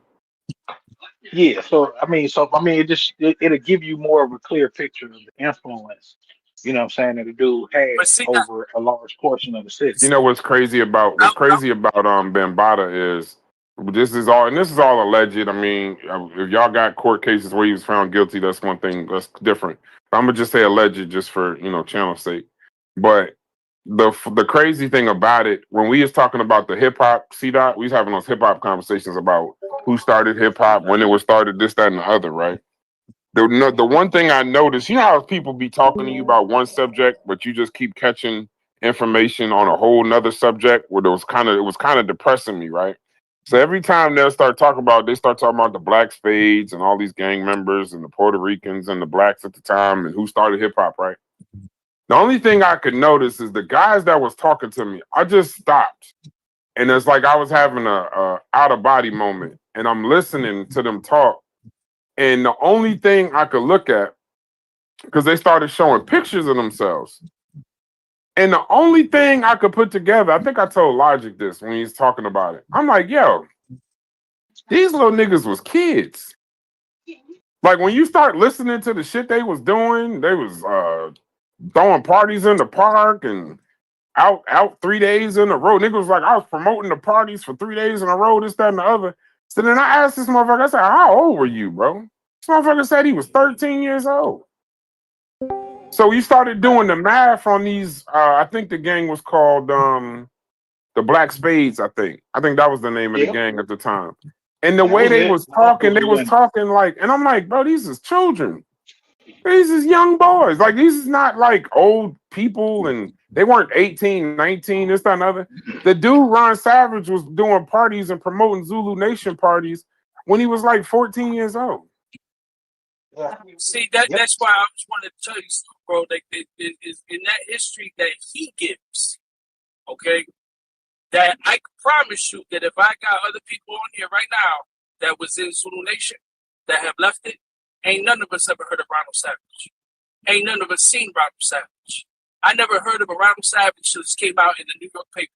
I never met Ronald Savage. But you wouldn't have heard of him. You was in Zulu Nation in 1990. He was doing this in 1979. Nah, but this is the thing. The picture that he paints of himself. You have people that say they're Zulu, but were you in a chapter? Or was it just because you were cool with some people and you carried some milk crates with some albums? Were you in a chapter? Did you walk in Apache line? Did you do A, B, C, D, E, F, G? Do you got lessons? Do you got that? You don't meet them standards, you were never the motherfucking member. You need to shut your mouth. Ronald Savage is somebody, he was around the scene, but he wasn't in the shit. Like he claims he was in the shit. I'm not trying to figure out whether the nigga was a Zulu or not. I'm just saying, yeah. No. I paint a picture because this is the next part is the important part. That part is just me venting and just saying, like, yo, you're just taking errors at. The other thing is this, that this is the same guy who's in this Democratic Party, a politician, and he went trying to get this bill passed and all this, blah, blah, blah. He walked across the Brooklyn Bridge with the Zulu Union, which was people that left Zulu Nation, created Zulu Union, and marched with all these different people and all this shit, right? This same person was in Layla Wills' documentary that turns around and lies on Layla Wills, right? And he turns around and says he created Hip Hop Stands with Survivors. He turns around and then says that he was never molested. So why the fuck did you walk across the fucking bridge? Why the fuck did you try to get statutes of limitations passed in New York? Why'd you do all that shit? That shit right there is what pisses me off. Because when that shit came out and he did that and took all this shit, it takes credibility away from the whole situation. And he doesn't realize it because he's so retarded that he's damaging himself. And all he had was people that wanted to help him. And people that I cared about this fucking dude. I did. But to turn around and do that shit and to lie on her and to lie on several other things. Well, hey, Cuban, I hate to be this guy, bro. And I'm not trying to dispute every point. I just want to bring it up. I'm going to give every time, and I'll die on this hill. If a motherfucker been getting approached by grown men since he was a child, and then got molested at 14, 15 years old, and then proceeded to get molested essentially for the next next years, I'm not going to be overly surprised at what a motherfucker say when he get older, bro. I'm not going to be surprised that, like, he never, it's kind of like he never really got the opportunity to develop. That's that prefrontal cortex conversation people don't be wanting to have. Yes, your prefrontal cortex at 25 should be overly developed, but it should be developed this, that, and the other. But there's truth in the statement of traumatic acts, traumatic situations,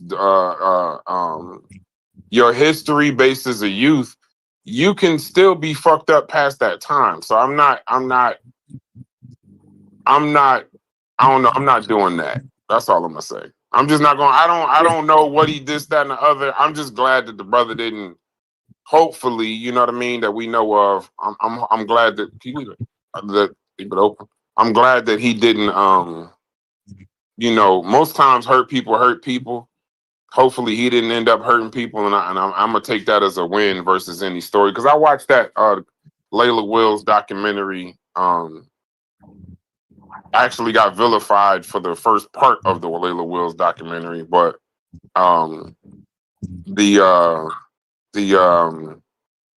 even in that documentary and statements being made at this point, I'll let it lie where it's at. Hold on.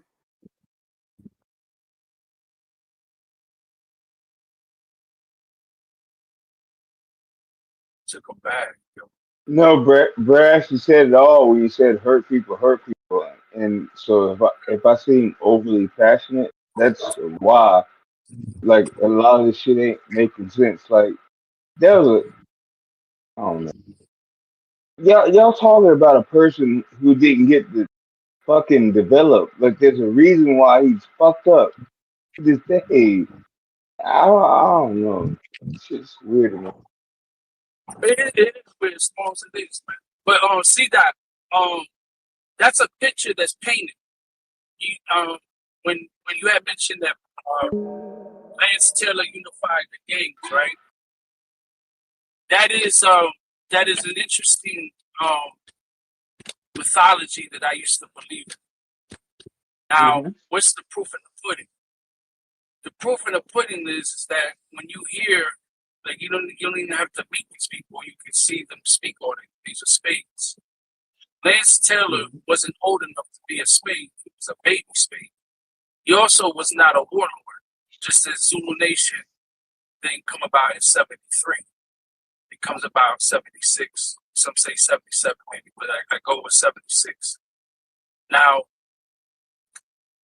the other proof of the pudding is that you can watch the video on YouTube where the Ghetto Brothers, because Black Benji was killed, they are the ones that organized the Spades and the Peacemakers and the Savage Nomads and the Savage Skulls, white people. That's that group.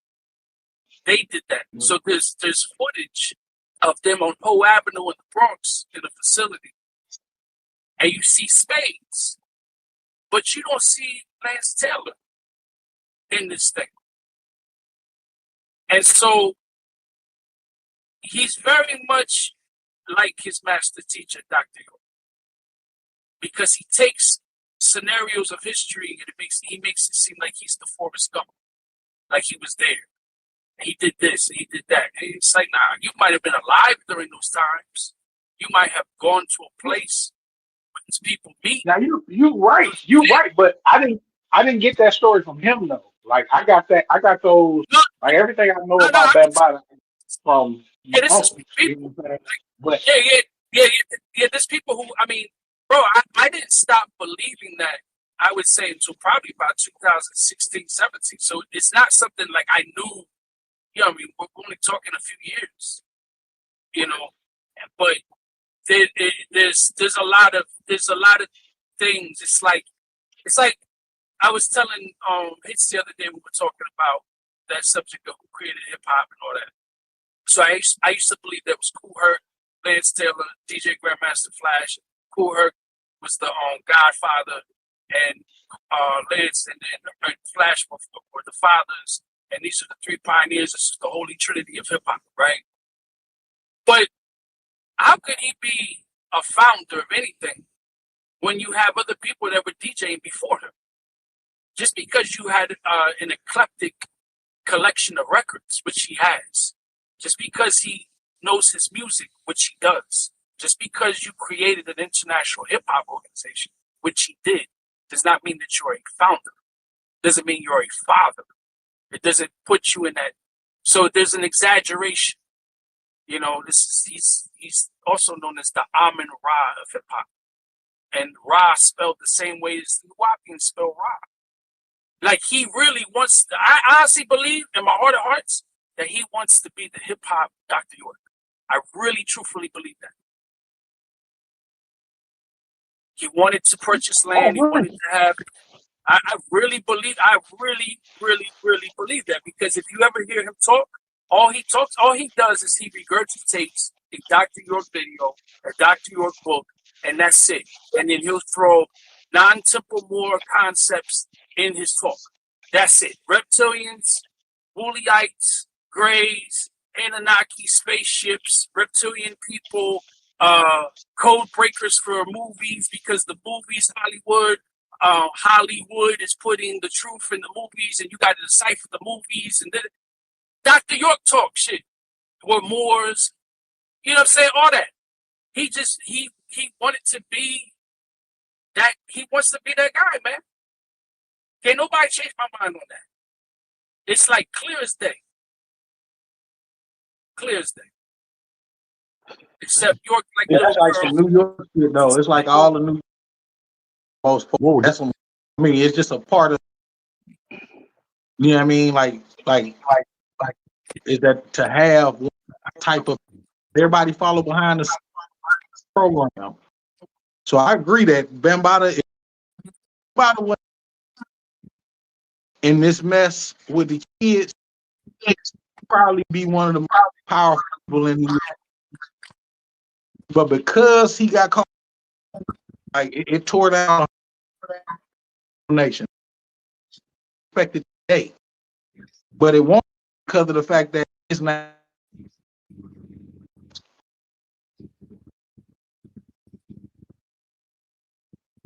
Can y'all hear me? I'm about to give y'all an exclusive right now. Never before heard information. Can y'all hear me, or do I gotta call back in?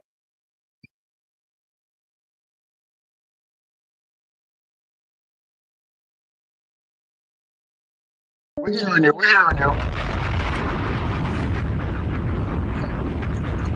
No, this pseudo shit run deep in the conscious community in New York. This is bullshit. Go ahead, Cuban. The floor is yours. All right, here we go. Boom. I was told by a registered member of the Nation of Islam, who has been registered for well over 20 years, and a respected person in that group. So I asked him, I said, is it true that when this stuff came out, that Lance had spoke to the minister? And he told me that it's actually true. And that the minister wanted nothing to do with him. That's what he told me. Now, I have said this numerous times, and I've been saying this shit since 2016, and it has not been answered to this day. When you look at where Lance Taylor went in the world of media, he went to number one, he went to Rolling Stone magazine. Then he went to Lisa Evers on Channel 11 News. And then he went to Ed Lover and Moni Love. Now, let me show you what's interesting in all that. Moni Love, Ed Lover are Zulus. He went to a safe haven. He went to a place where they're not going to ask him challenging questions. Lisa Evers' ex-husband is the founder of the Guardian Angels. The Guardian Angels in Zulu Nation used to be tight. There was always a relationship with both. So you go to Lisa Evers, safe haven. You go to Rolling Stone magazine, you're considered the second founder of hip hop, safe haven. Why has he not ever gone to the Final Call newspaper? Why has he not ever gone to Amsterdam News? Why has he never gone to any black media outlet? And this is a guy who's named after a South African warrior of iniquity. Africa Bambaataa was a real person. You're named after this person. The group is named after that group. Our symbolism to saying resisting against oppression. You rock the red, black, and green flag. You wear Africa medallions. You talk about Elijah Muhammad, Noble Ali, the Black Panthers, Minister Farrakhan, Dr. Ford. You talk about all these black leaders and black situations and upliftment and all this shit. But you motherfucking never went to a black-owned, black media outlet to defend yourself. You was a fucking lying piece of shit, fucking fat coward that was nasty, dirty sweatpants and fucking Crocs. You was a piece of shit. And nobody asked these questions. And they believe that he's fucking innocent because he's fucking Africa Bambatta, just like Dr. York is fucking innocent because he's Dr. York. What did you do? What did you build? What did you create? What did you teach? What did you write? What videos did you make? That's the fucking deflection you get. Oh, it's Brother Polite. Brother Polite. You can't.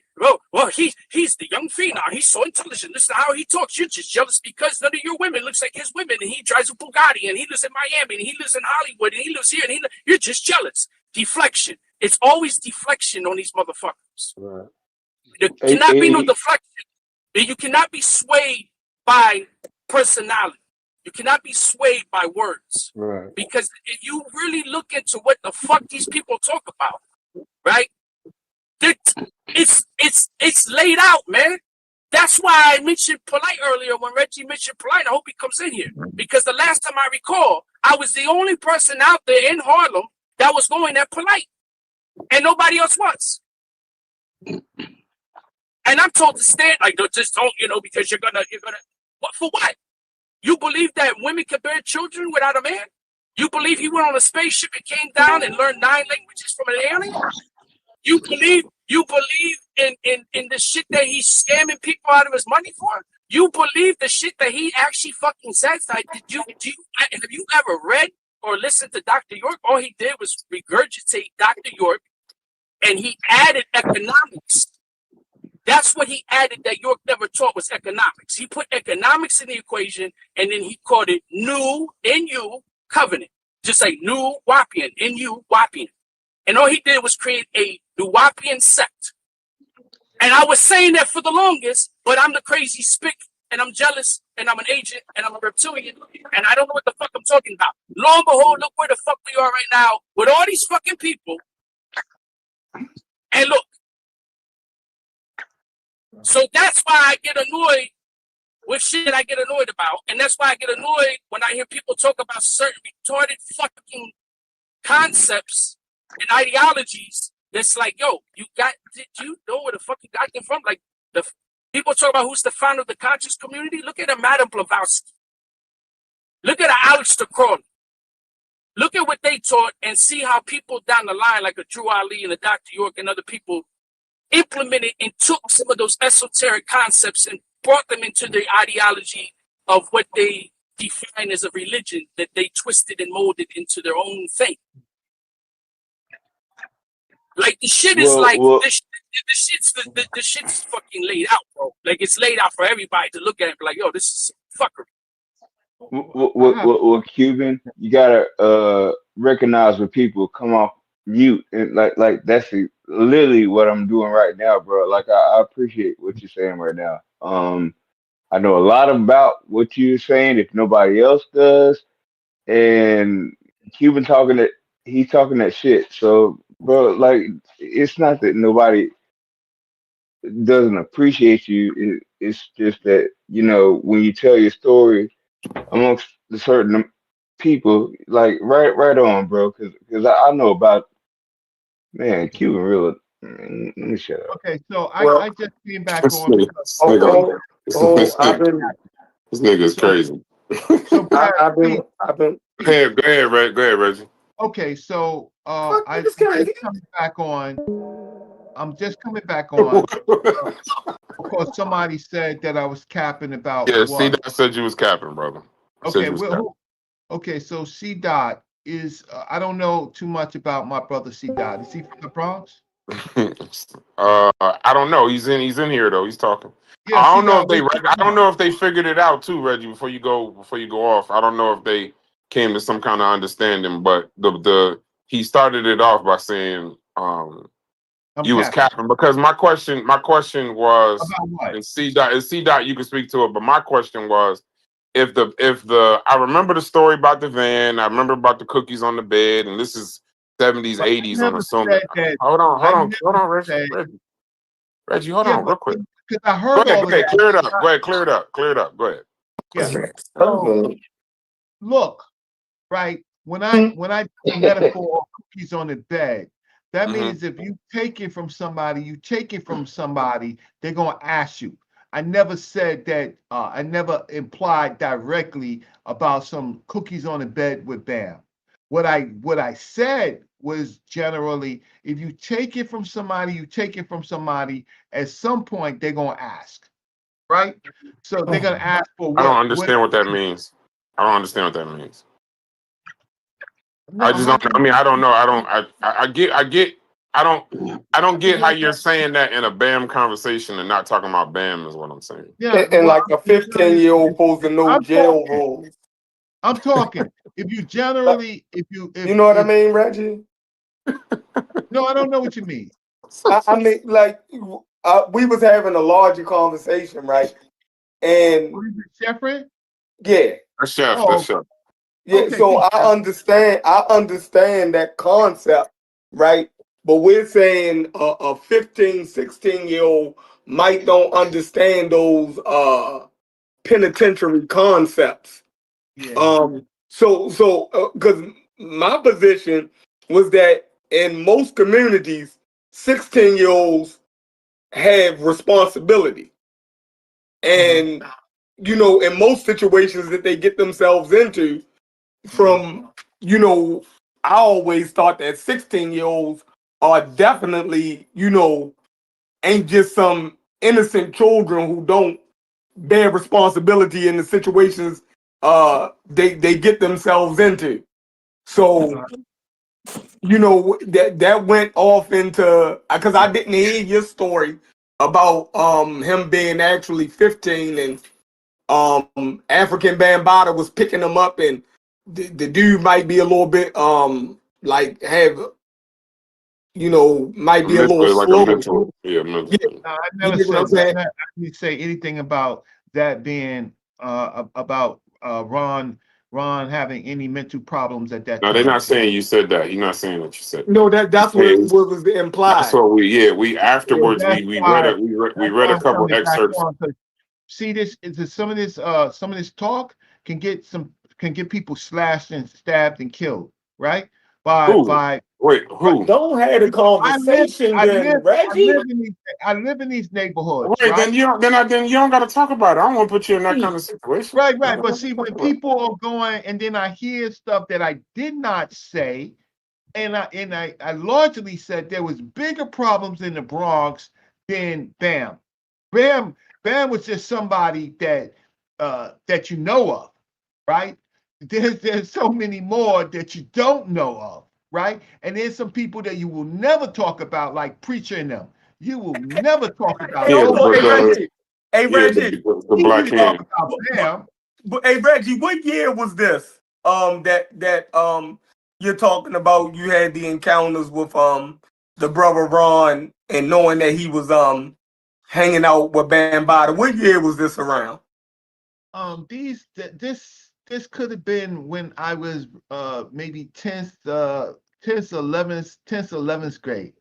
Right? Okay. So you talking about like 1940, 49, 51? The Great Depression. Yo, so hey, Reggie. I'm just fucking around. Go ahead, hey, Reggie, so 15, 16 years old, right? Yeah. All right, so can you tell me, because we wasn't teenagers during that time, right? So I want to know that in the early 80s, late 70s, early 80s, what were some of the responsibilities that a 16-year-old would have had? Boy, you were down the hill if you can. I swear to God. In my neighborhood, we had responsibilities to our family, right? So some people had to get their asses in on by 11, 12 o'clock, right? Some didn't, right? But then we had neighbors, right? So whatever we was doing in the shadows, in the dark, right? Like because even Chef, though you I ain't shit. Was y'all looked at as helpless kids? Was a 16-year-old in no, 1980 looked no, at as a helpless kid who couldn't make decisions? no, this is a full-grown goddamn man. When you Jesus Christ. Jesus read, Christ. Appreciate that. All right, go ahead, tell your story. when Oh God, why parents you letting them do that, Reggie? Yes, when we you did. when your parents your Fucked up schools. your parents expected, given the Y'all have circumstances. lost y'all's goddamn minds. Okay, you know what? It's hard for me to talk to people No, who go never ahead, talk. Reggie. I'm That's glad good. you told That's them good. that That's good. perspective Keep from around talking, that bro. time. You're gonna Because get you a know what? Reggie. Most of Reggie. you wouldn't have made it out. Reggie. You're gonna get the Not in the response. Reggie, hold on. Before you crash out, just listen. When you say Nah, let sometimes him when y'all crash out. say certain things, hold on. When y'all say certain things and y'all expect no one to actually blurt something out. You just said that a 16-year-old in the Bronx in the 80s was a grown goddamn man. Expect somebody to say something, Reggie. It ain't nothing personal to you. Well, It's first of just all, it's a tough statement to accept. If you okay, know what I so mean. I That nigga had a job and 3 Stop kids. with generalities. That's what you got to do. Stop with the You know, generalities. it's just a problem, you know. But go ahead, Reggie. Finish what you're saying. But don't be mad like it's personal. It's just what you A said. It's just a little, 16-year-old in the it's a little Bronx in wild. 1980 could have got everything falls wise. If he did something wrong, he could have got hurt. He know like there's responsibility that comes along Yeah, I know. He with could a apply for 16-year-old Social boy. Security, a pension, all kind of shit. No, Go ahead, I'm Reggie. saying in your community, as a 16-year-old, especially in the hood, there's a lot of responsibility that comes with being a 16-year-old, yo. And we saying it's not. No, I think we're so 16-year-old far. can get fucked up in the hood. I think we're so far away from the original point that I don't think we're saying that. Listen, I'm not saying. I don't think we're saying. I'm gonna go back to Reggie, but I don't think we're saying that nothing could happen to a 16-year-old in the hood. I don't think we're saying that that based on the decisions that a 16-year-old make, there's something. I don't even think we're saying that. I mean, that's obvious. But in the same token, Chef, on the show that we had, who the hell is that, bro? That's me. My bad. In the same y'all be having some crazy backgrounds. The chef in the same show we had, right? When I was still in the other place, we had a similar situation in Newark. Cuban know what I'm talking about. We had a similar situation to this in Newark around, and we was like 14, 15. We threw that nigga down a dumpster chute. We had a nigga like him, that Bambatta nigga. We had a nigga like him preying on kids and all kind of crazy shit. And that nigga got set up and thrown down a garbage chute.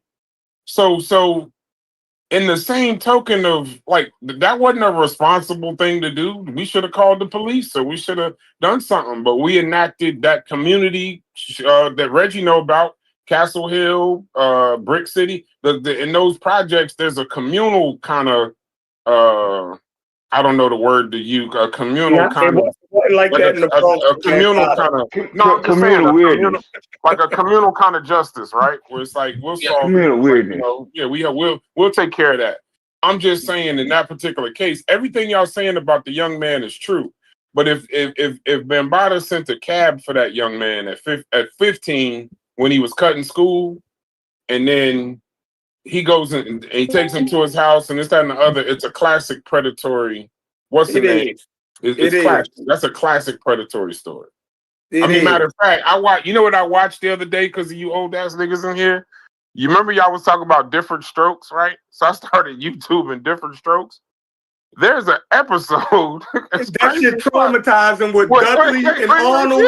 With the white man, that shit was traumatizing. Wait. So as I'm YouTubing, because I was YouTubing some of the shows I had never heard of.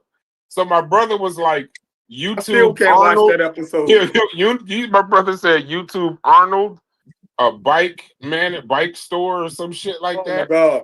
sex abuse. He got them little niggas drunk. Wait. Made them So take he their clothes had them off. take.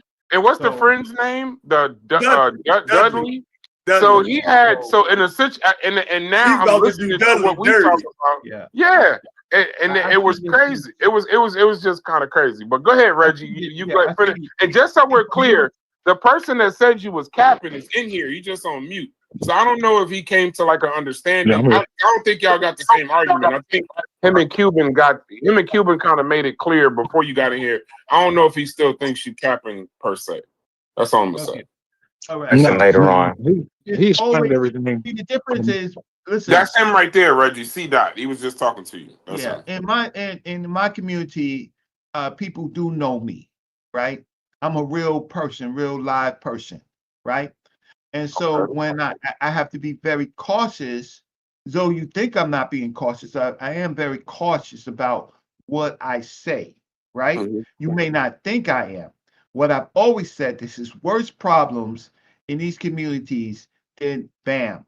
BAM is somebody that you hear about, right? But there are bigger problems. Ron Savage, he was just told by a number of people on the block, don't leave the block, Ron, right? What you're doing, you're not gonna make it, you're gonna run into some trouble, right? And there's trouble in Bronx River, and it's just not BAM. See, that's the problem. It's just not BAM, right? But there is some issues. So he's not a child. He's not, Ron at this particular point is not a child. He's on 42nd Street. He's in the clubs, right? He's not a child, right? Wait, one is an underage person getting in the club. You got to pass two tests. One, you got to get the fake ID, and then you got to hold your water when you're coming through those doors, right? They're not going to have children, right, in these expensive clubs if they look like children, right? I'm talking about some of the biggest crowd receiving clubs in New York City. They're not going to have children in that. So you're going to have to hold your water so you're not looking like a child and you're not acting like a child. But he's still a child, 15. Right. Yeah. Okay. So. No, I'm just saying, no, I'm listening to what you... Listen, you could say he didn't act like a child. You could say he didn't look like a child. But I'm just telling you, at 15 years old, when BAM sent a cab for him when he was cutting school, he was going to school because he was still a child. He was cutting school because he was a child and ended up in the house of a grown man. Oh, he wasn't a grown, even if he was a grown man, listen, Reggie, even if he was a grown man getting into them clubs, yeah, he wasn't a grown man when he was in that house with Bambatta. No, but you got to understand, this is the thing, the bad picture that you're painting. Bam is an entertainer. Bam has he's a pedophile. Yeah, but he has lots of people in his house. There's lots of people in his house. Right. I don't doubt that. I don't doubt that. So this I hope Ron ain't gonna tell you this is the first and only time he's been in the house. No, we started this. He's cutting up. He's doing a whole bunch of stuff. He's doing what his business is. Now, watch this. Okay. Here's the problem. Here's the problem. Now, if you go into a spot and you don't see the people that you normally see. You're supposed to be tiptoeing backwards out the motherfucker. No, right? I fully agree with you, but not at 15 looking for at 15 looking to belong, looking to be in a I'm just picturing this from a child. No, don't be fooled. Bee Stinger is mother effing Bee Stinger. See, I don't know what that means. You acting like this dude got clout. At 15? Yeah. Bee Stinger got clout. See, you acting like he's just a kid. Y'all got it all messed up. Talk, Reggie, talk. This is Bee Stinger, yo. This ain't no, yo, when he's with BAM, when he's with them Zulus, he's a boss, dude. He's part of 15. At 15, 16, yeah. He's accepted. He wanted them. And yo, you can look at the people in the Zulu Nation. You can look at Hassan Campbell. He'll Well, tell you you, just yo, ask your question, Reggie. Reggie, hold on. Hold on. Hassan, Hold on, Reggie. Hassan. Hold on, Reggie. Because you said Cuban's your man's. And Yeah. Cuban is in here. See how this is I like this little playground we doing. This is fun. Yeah. Cuban just said, wait. I brought up the same thing. Because in his book he states he was carrying crates and he was promoting the parties and this, that, and the other. Hold on. Yeah. But Cuban just said that what you just said about Ron Savage, what you just said about him, Cuban said that he was fronting and that the Zulu Nation didn't look at him as anything. That he was just like a motherfucking like a lackey per se. That's what Cuban just said. So which one of y'all was cat? Now I'm about to call. Is there Now I'm that about big to of a say difference somebody between capping. when somebody say a grown man and other So people who's say like capping? responsible adult? This is like two totally different concepts. Yeah, somebody capping because now you saying he was a boss at 15. Cuban wasn't there though. He admitted it.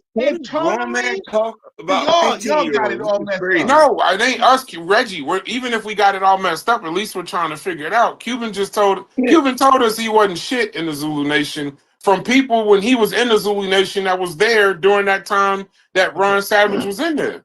Okay, so he told us that he wasn't shit in the organization. So now, and what organization has a 15-year-old fucking boss? Yeah. So a gang. See, you know, Chef, I truly don't. I got so much love for you, but there's times I truly don't like you. You want to talk over. Like a gang is a well-oiled machine. Yeah. Nigga, listen, the way Cuban described it, this is a fucking... not. Cuban I didn't even... Hold on. Cuban was not dead in 1979, 1980. Okay. I mean, what did I say to that? Okay. Shit, all right. So Cuban was capping. Go ahead, Reggie. No, it's not that Cuban is talking to see. There's people will talk about people, right?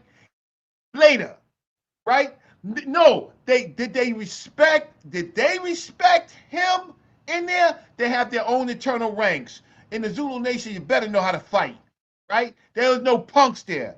Little Ron was a little light.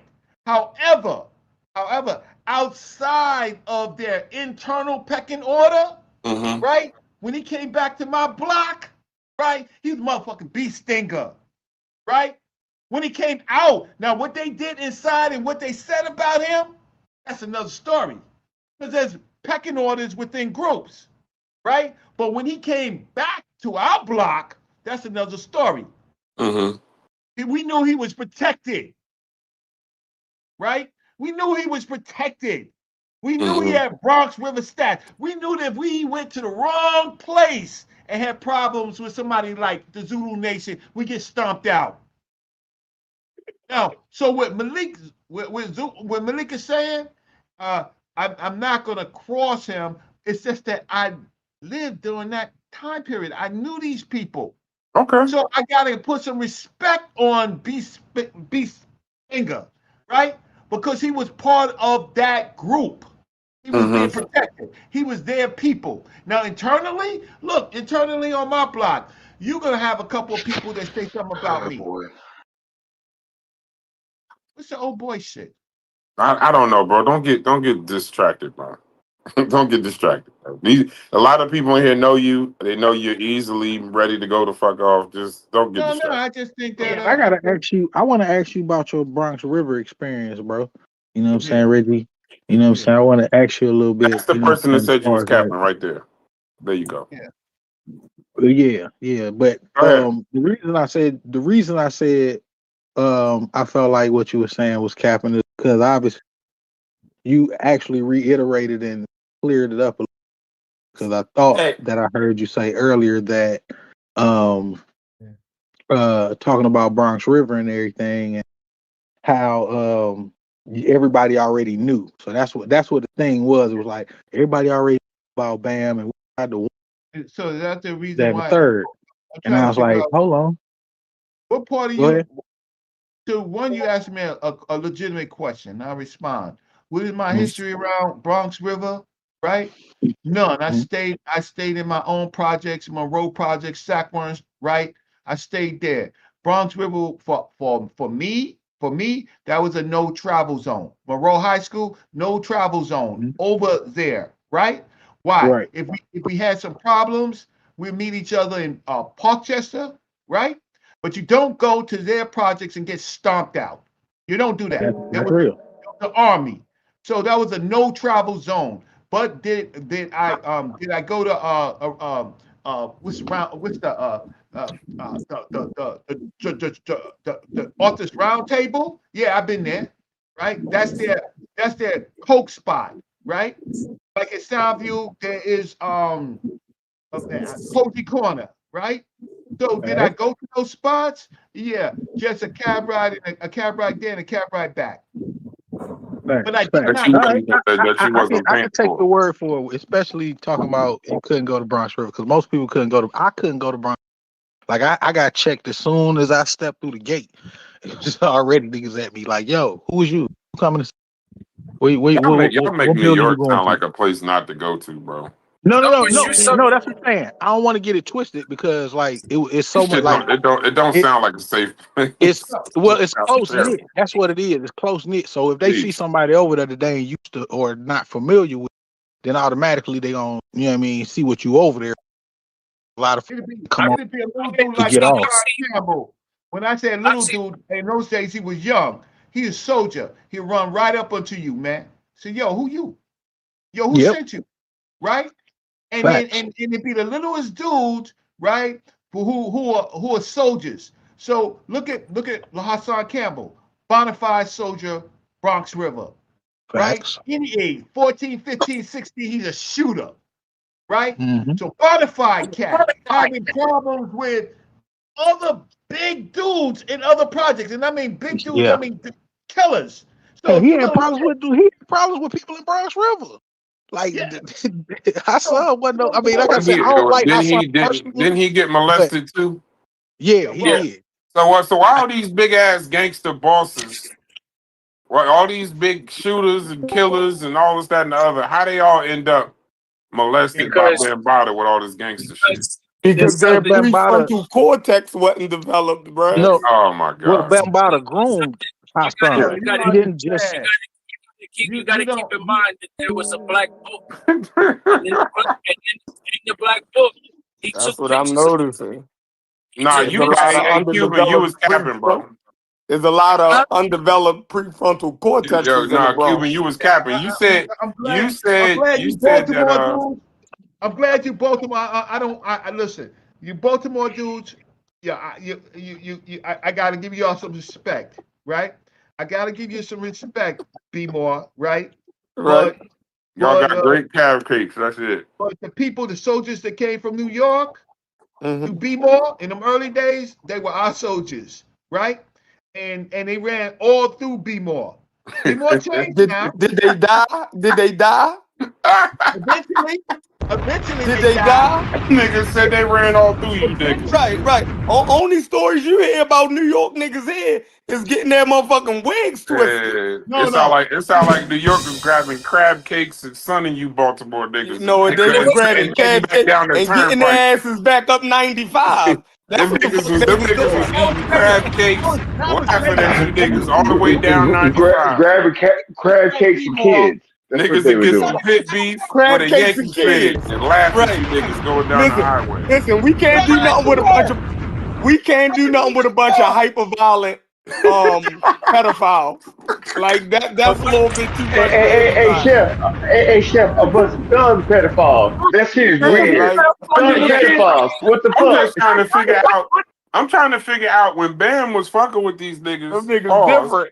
Where was the gangsters at? Where was all this gangster shit at? Like where was all of this? Biggie said that shit. Hey, Brands, Biggie said that shit in his rhymes. Biggie said, "Don't you know my nigga gotta fucking kidnap kids? Oh God, fuck them in their ass, throw them over the bridge. That's how it is." Yo, y'all New York niggas.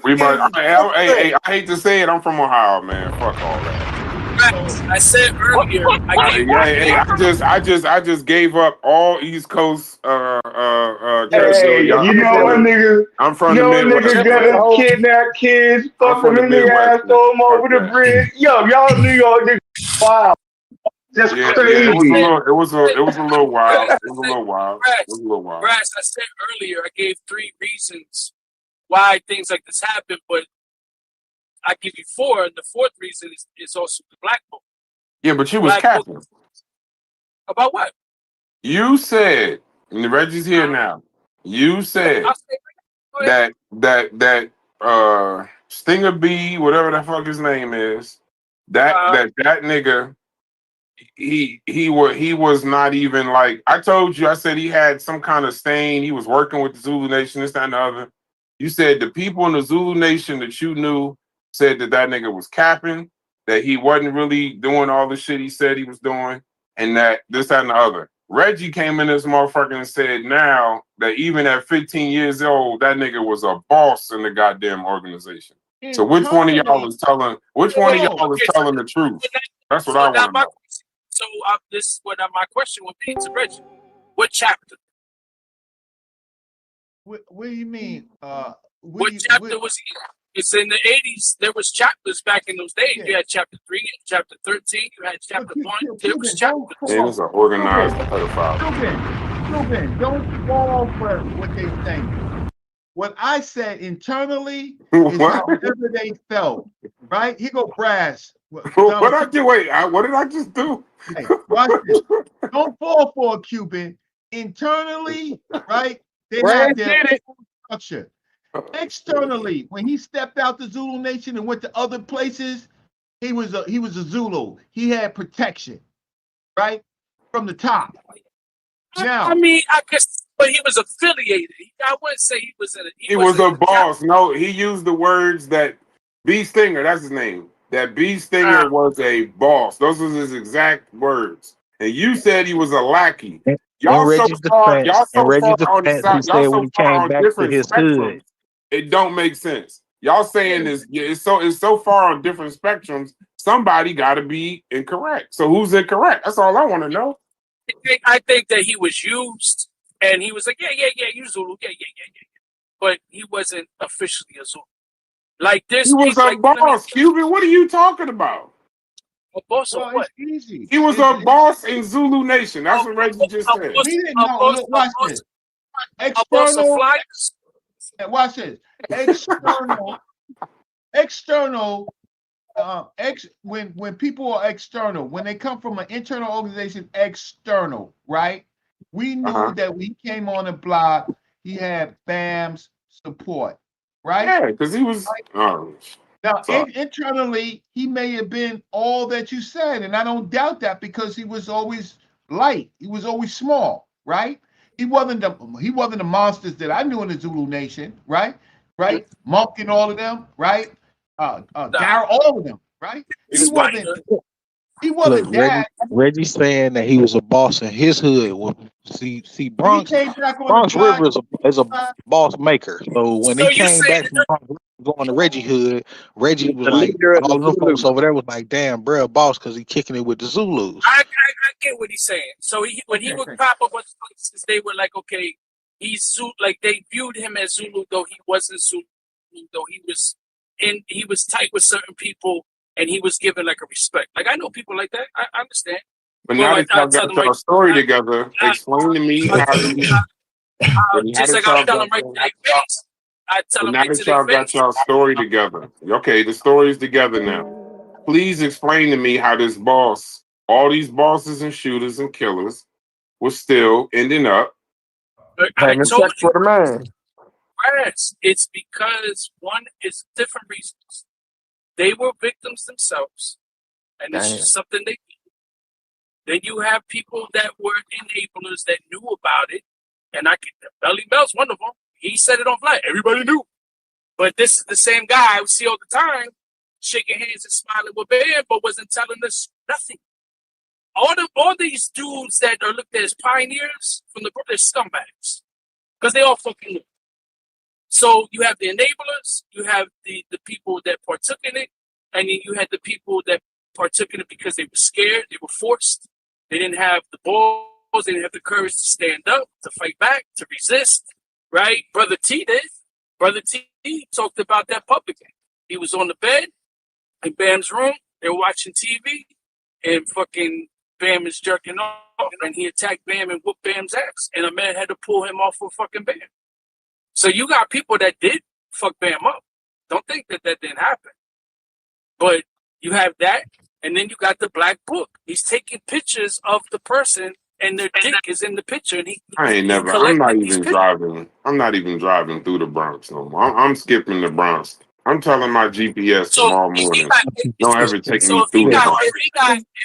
If he got pictures, oh, word, you gonna say something? Let me show this picture to your mom. Let me show this picture to your kids. Somebody should have let him show the picture so he can take his ass to jail. Somebody should have let him show a picture so he could take his stupid ass to jail. Like, damn, how long is that? How long? Like a movie or something. Yeah, we talking about. Yo, do y'all understand? Hold on. Hey, Cuban, do you understand that it's 2025, about to be 2026? We talking about somebody that's been molesting people for 50 years. And he ain't seen the inside of no jail cell for none of this shit. No. Some people don't got the courage, bro. I gotta say the Bronx, the New York took an L on this one, bro. No, they ain't taking New York took an L on this one. Somebody had to die. Somebody, ain't nobody dead, ain't nobody in jail. New York take an L for this one. That's my verdict. That's my verdict. Reggie, I love the Bronx, Reggie. I do. New York took an L. New York took an L. If he been doing, hey Reggie, if he been doing this for 50 years and he ain't dead, he ain't even been in a courtroom to go on trial for this shit. And we got Diddy for doing some shit in the 90s. This nigga been with kids since the 70s, and he ain't even touched the inside of the jail. Come on, bro. Here's the thing: is in Bam's book, most of the people that's in the majority of the people in the book, almost all of the people in the book are not. You should tell on that nigga, Reggie. They all grown men. They're all grown men. I mean, when I mean grown, I mean they over 18, 19, right? But they in the book, right? So you only when it came to Hassan that I realized that Bam was dealing had issues with young people. With Ron, believe it or not, we didn't really know what happened to Ron, right? Until Ron came out and told it out himself, because we don't do that, right? So then I'm like, oh wow. Then but I knew other people that went there, right? I knew other people, some real cats, right? That I shit. They told me to my face. They told me directly when this stuff came out. They said, yeah, we had a similar problem, and man, but it's personal, and keep your mouth shut, right? And these are people that I grew up with, right? And I guess Malik know some of them, right? From some of the stories, right? But you never hear it out of my mouth. It's just that Ron told his story. Now, for the most part, Bronx River was a place not to go, right? And we do know that there were some problems, but it wasn't just Bam. That's the problem with you're making it about Bam. It's a whole environment. Yeah, it was an epidemic based on what you're saying. It was an epidemic. I tell you how many young girls got raped in the projects. Nobody care about the girls that got raped in the project. You don't care. You only care about a few dudes that got molested. You don't care about hundreds. Hey, Reggie, we're not talking about a few dudes. We're talking. Listen, we did the math, Reggie. The man was in the Zulu Nation, right? He's had this shit since the 70s, and we're talking about 2025. I don't think he just started with Ron in 1980. So we talking about 8-9 years before that. Right. Hold on, Reggie. He's driving around in a van. I done heard from multiple people now on this conversation He's driving around in a van, fucking like picking up kids. No, I never heard that shit. Yeah. Who said that? Who said that shit here? C-Dot just said that too, and it was said. Wait, and it was said on that. Hey, And it but was said on Brad, he that. keep talking about the kids versus On that this nigga. hold on. Brad was On that not talking Sarnetta about show, show they did with Doggy Diamonds, they said it on that show too. That he was driving around in a van, picking up children. Yeah, I thought you said that's what Reggie said. No, hold on. And then Reggie on that show, after that was brought up, that's when you said, and to correct anything, I don't just understand the spirit of what I'm saying right now. I'm gonna do a chef. On that show is when you said you went and told your brothers, right? And the brothers basically told Bam or made it clear, just don't do that shit around here. Now correct any literal words that I'm saying, but that's what Hell no. Nope. Nope. I ain't have that power. Nope. That's not the case. Wait, you saying you didn't say that? No. You didn't say, Bam, don't do this around here. Right? No, you said you went and told your. Wait, hold on. You said that on Sarnetta, Reggie. Wait. You said that your brother, that you told your brother, and basically was like, don't do this shit around here. Yeah, that your brothers told the nigga, just don't do that shit around here. You said that. You don't have to play it back to see exactly what I said, right? Because let me tell you this, right? Now, when I want to get back to Beast thing. Okay, go ahead. When I want to get back to that, because he was part of the Zulu Nation, if he had problems in Castle Hill and to be in the Zulu Nation, the Zulus would have come up to Castle Hill. There would have been a block neighborhood fight, and that's happened several times. Right. So we already knew that if there was a Zulu, it could trigger problems, right? That we have to account for, right? So when I'm saying that these things that he was representative of the Zulu Nation, in fact, we knew that, and we've had some problems. And Bam came up to the Bronx. Came up to Castle Hill to fight, and they settled it with a one-on-one between Bam and Malloy. And but Malloy bested Bam, right? I'm just put it like that. Yeah, I got what you're saying. Right, and then they went home. Get his ass beat. Oh yeah, Malloy was our gladiator. What's that dude, Troy? That dude that you put in Troy? Achilles.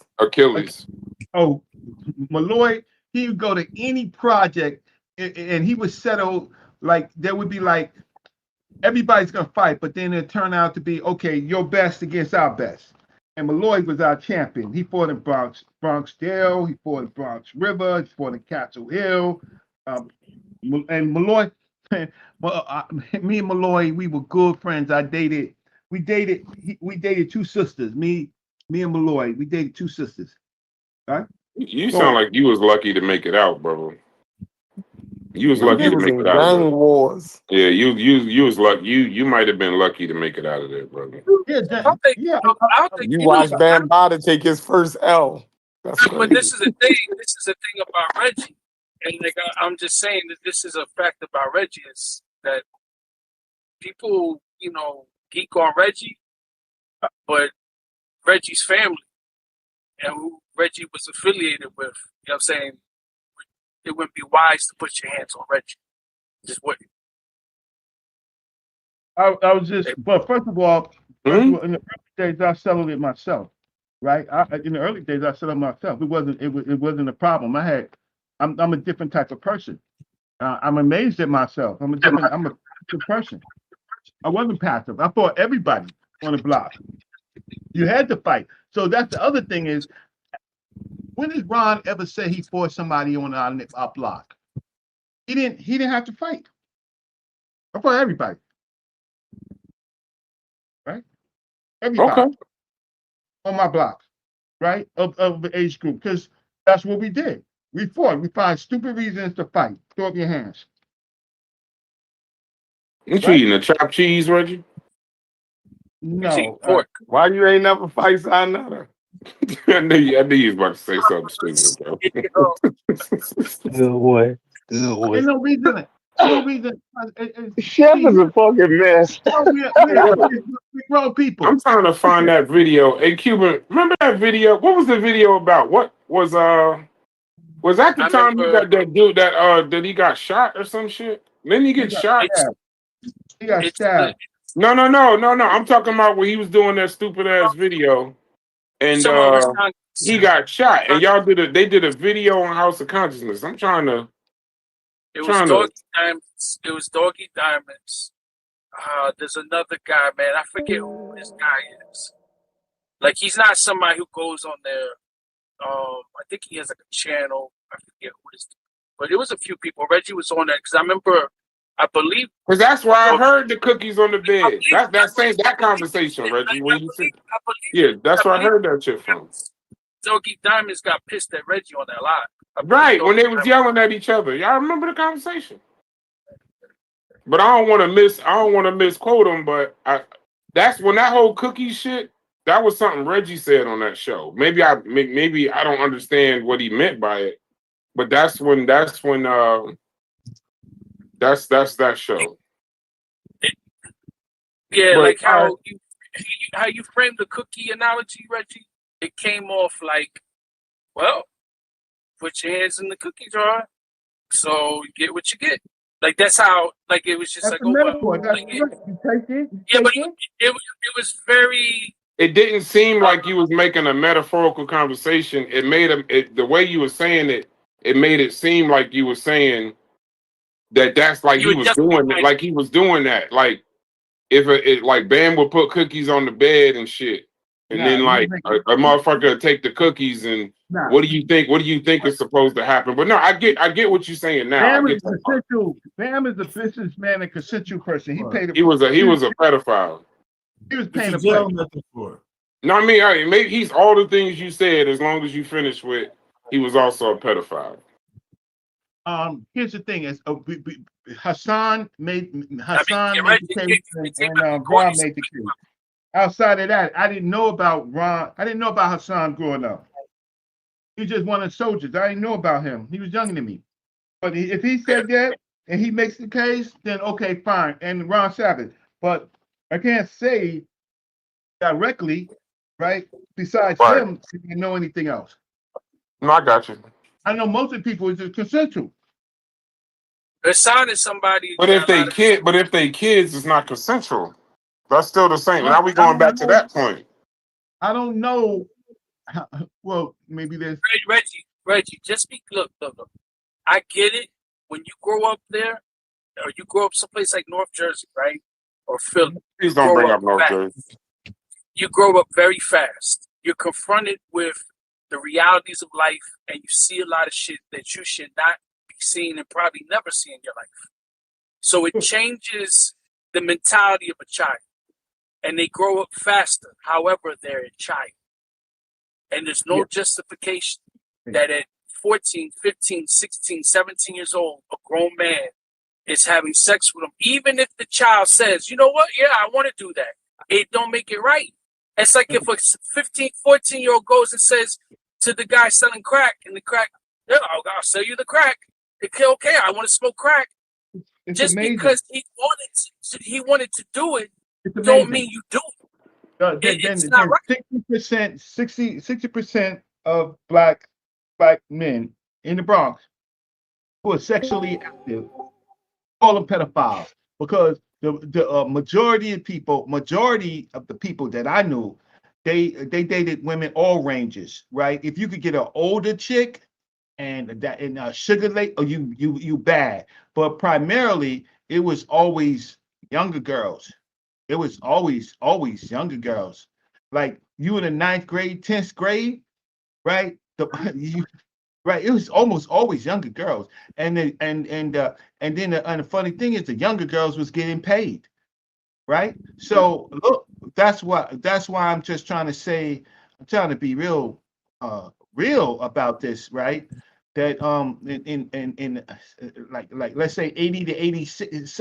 Look, Sex, Money, and Murder. Why do you think they call them Sex, Money, and Murder? You think the sex was with man? No, I don't know. I don't know. That's a dangerous crew. Hey, listen, Reggie. It says I just did a quick. I did a quick. Hold on, real quick. I was gonna say that's who Reggie's his family is. Yeah, we know that. He said that before. I know that. Yeah, he know that. But so it says Ronald Savage was his first accuser. But it also says 3 other men came forward, all alleging sexual abuses minors in the 70s and 80s. One of them was Campbell, right? 2 others gave anonymous interviews to the New York Daily News, and they all have the same profile. He was using mentorship and hip hop community access to prey on young boys. Now it goes as far as this is from the Root, New York Daily News, Pitchfork, and Ambrosia for Heads. Now these ages are between 12 and 17. So there's a civil lawsuit that he abused him from 91 to 95 when he was 12 years old to 16. So this is, I mean, he has over, it says now he has over 20 something accusations from starting 1975, ending in 2000. They say even Bambatta, it says May 2016 under public pressure. It said at first the Universal Zulu Nation denied everything, called the accusations character assassination. But in 2016, the group issued an apology to all those who have been hurt. Several high-ranking members, Lord Jamar KRS-One, made public statements, beginning with support but ending with condemnation, causing major splits.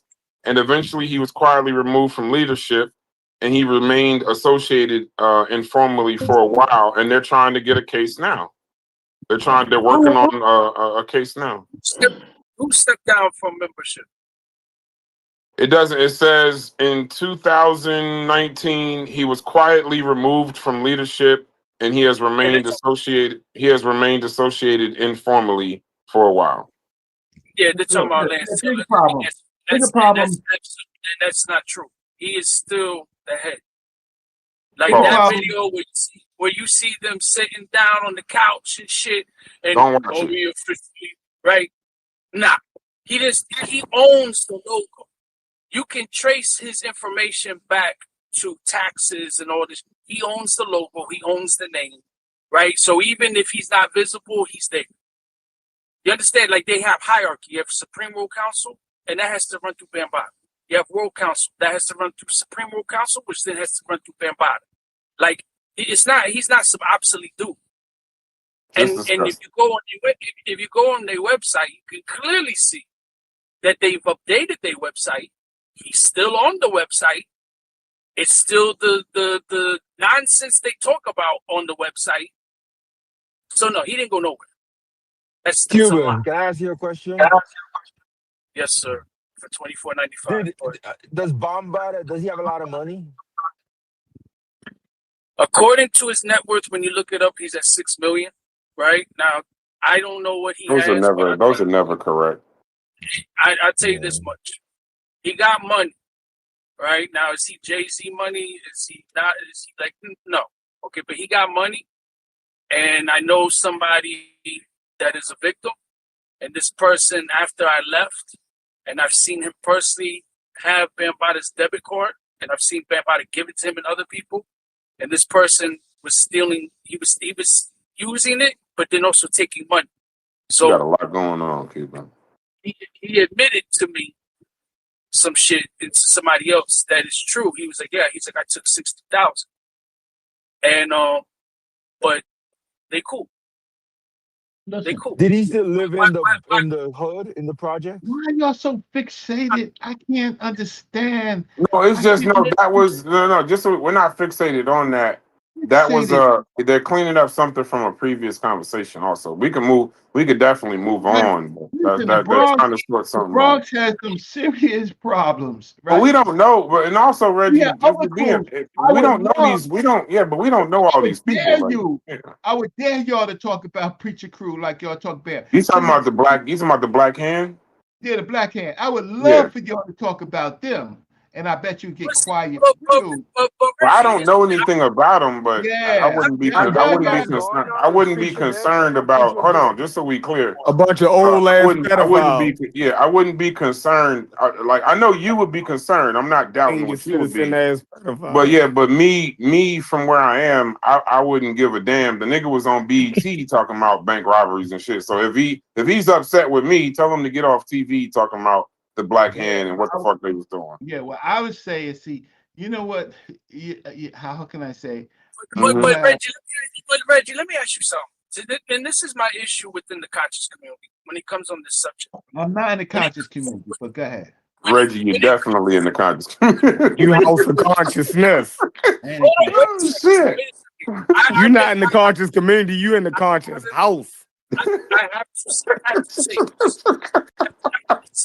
Bro, that nigga chef is retarded. You one of the founders, Reggie. No question. No, you might not want to be. Hey, now you might not want to be, and I can understand that.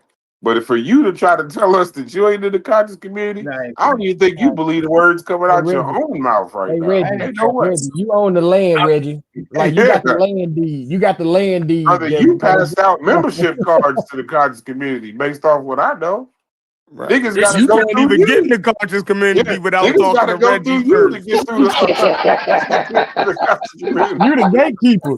You the gatekeeper. You not only do you know all these people in the conscious community, you the nigga when niggas need information on Dr. Ben and all them other people, they go to you. You the one who knew Dr. Ben personally. Yeah, you knew him personally, but you ain't in the God conscious damn. community. Hey, Reggie. They making you the agent officer. Damn. You took Jabari on his Reggie, first you trip the my nigga. Hey, Reggie, you so much of the conscious community, you can tell when you walk in the room, you can tell Sarnetta, get your ass up so I can sit down. Hey, you know what? He probably could. Hey, you could tell Yeah. anybody in the bro on any panel in the conscious community, you could go on that motherfucker and tell them stop talking. Right. I guess, and they'll say, hey, brother Reggie, stop talking. You got pull in this bitch. You got my respect. I know that much. I ain't gonna let you do that, Reggie. You put in too much work on that shit. Say you ain't in here. I like to address not because I'm part of the conscious community, is because I'm a real person that did real stuff, right? And so the conscious community, I just have to check a lot of what they do. I check a lot of what they do, but I do real stuff. I'm a real activist. I'm real. No question. No question. So yeah, I could tell them to get up because I'm like, what are you talking about? Who did you know? Who you know? Right. Who you know? like get what are you talking about? It sounds like you was a boss. You a boss of that motherfucker. Bro, you in every video, any video, you in every video damn near from the beginning. No. But you ain't in the conscious community. Make that shit make sense. Hold on, Brad. There's one video where Reggie looked like he had to be in his 20s.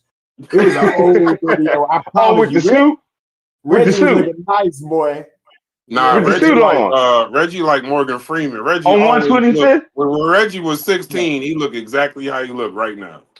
Reggie always Reggie been this then this since you've been saying pretty much on the same kind of, and not saying it's bullshit, but you've been kind of on the same kind of information wise from everything I've ever seen. You one of the only people that's been.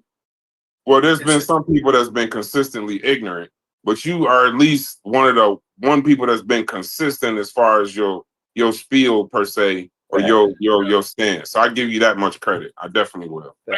And Brass, you know what? To back that up, I'm gonna keep it real with you, Reggie. Back that up, bro, because they're gonna say I said. Okay. No, I'm just saying. So just say what you're saying. Just don't back up what I'm saying. All right, dude. I'm gonna say what I'm saying. Hey, Reggie. I thought you fucked the whole conversation up this morning, and come full circle. Smalls is telling you, I appreciate you, bro. Like, the conversation started with Step and Fetch It and hip hop and Logic, but it doesn't matter if we're on the same subject matter. Like, I appreciate you, brother Reggie. You even said I wasn't your friend earlier. I don't even care about that. I done donated. Like, I appreciate you, bro. I just want to address something. Can I address it? Can I address this? Yeah, go ahead. No, you hilarious, bro. Anybody got anything that's Oh, you stupid. You know what I'm doing. Hold on, boom, ching. Here we go. So, this is what I find interesting in this conversation of pedophilia, is that number one, I cannot comprehend being fearful of the most lowest of the low of criminality. Pedophilia and rape is something, there is no justification to it. You can justify a killing. You can justify stealing. You may have had to kill the person in order to live. You may have stolen in order to eat, to live. But to rape and to molest, there's no justification, because there's women and there's men out here that would want intercourse, that you don't have to do that, and they're of age. So there's like no justification. And the thing is like, what I don't get is, why should anybody be fearful and silent? I don't care how many of them are, how tough they are. How the hell can we sit here and say we got to be careful? No, they need to be careful, especially when there's certain things that some of us say we stand on as far as principles. And the last time I checked, Brother Reggie, and I'm saying this not to be disrespectful, but the last time I checked, you have promoted Kemet so much. You have talked about Mayat so much. Where is the Mayat? Where is it at? You talk about the Black City Clan. Where is the Black Power at? When you are molesting Black children, that's kind of revolutionary. That's not Black power. There's no empowerment to Black people at that point in time. A person has been manipulated, deceived, and corrupted. Damn. And they're gonna have problems. And then we're gonna talk about Black Power City Plan, and we're gonna talk about Black Power and Dr. Ben, and we're gonna talk about Dr. Khalid, and we're gonna talk about this, and this. If Dr. Khalid, and you know him better than I know him, if Dr. Khalid was alive during this whole Dr. Pork shit, polite, Bambatta, this is the same guy who told Bobby Hemmett to his face, brother Bobby, I love you, but you got to stop teaching the bullshit. This is the same guy who said, I'm not believing no end that says he's from another planet. Right? This is the same guy who made these comments about Dr. Pork at the New Youth March. It's the same man who told me at the dinner table to my face that end is crazy. Right? So you can't sit here and say, let's be quiet. Let's not address these things. Because these are the youth. Some of us have children, and if we don't have children, what about those children? Where's the empathy and the sympathy for our children? Like, who's gonna say something? At least say something. It isn't. If you're not gonna kill them, if you're not gonna beat the shit out of them, for God's sakes, we can't say nothing. Like, I can't comprehend this shit. I've never been able to comprehend this since 125th. When I'm being told, when I'm being told to be quiet about Dr. York. How? How? I want that question. How?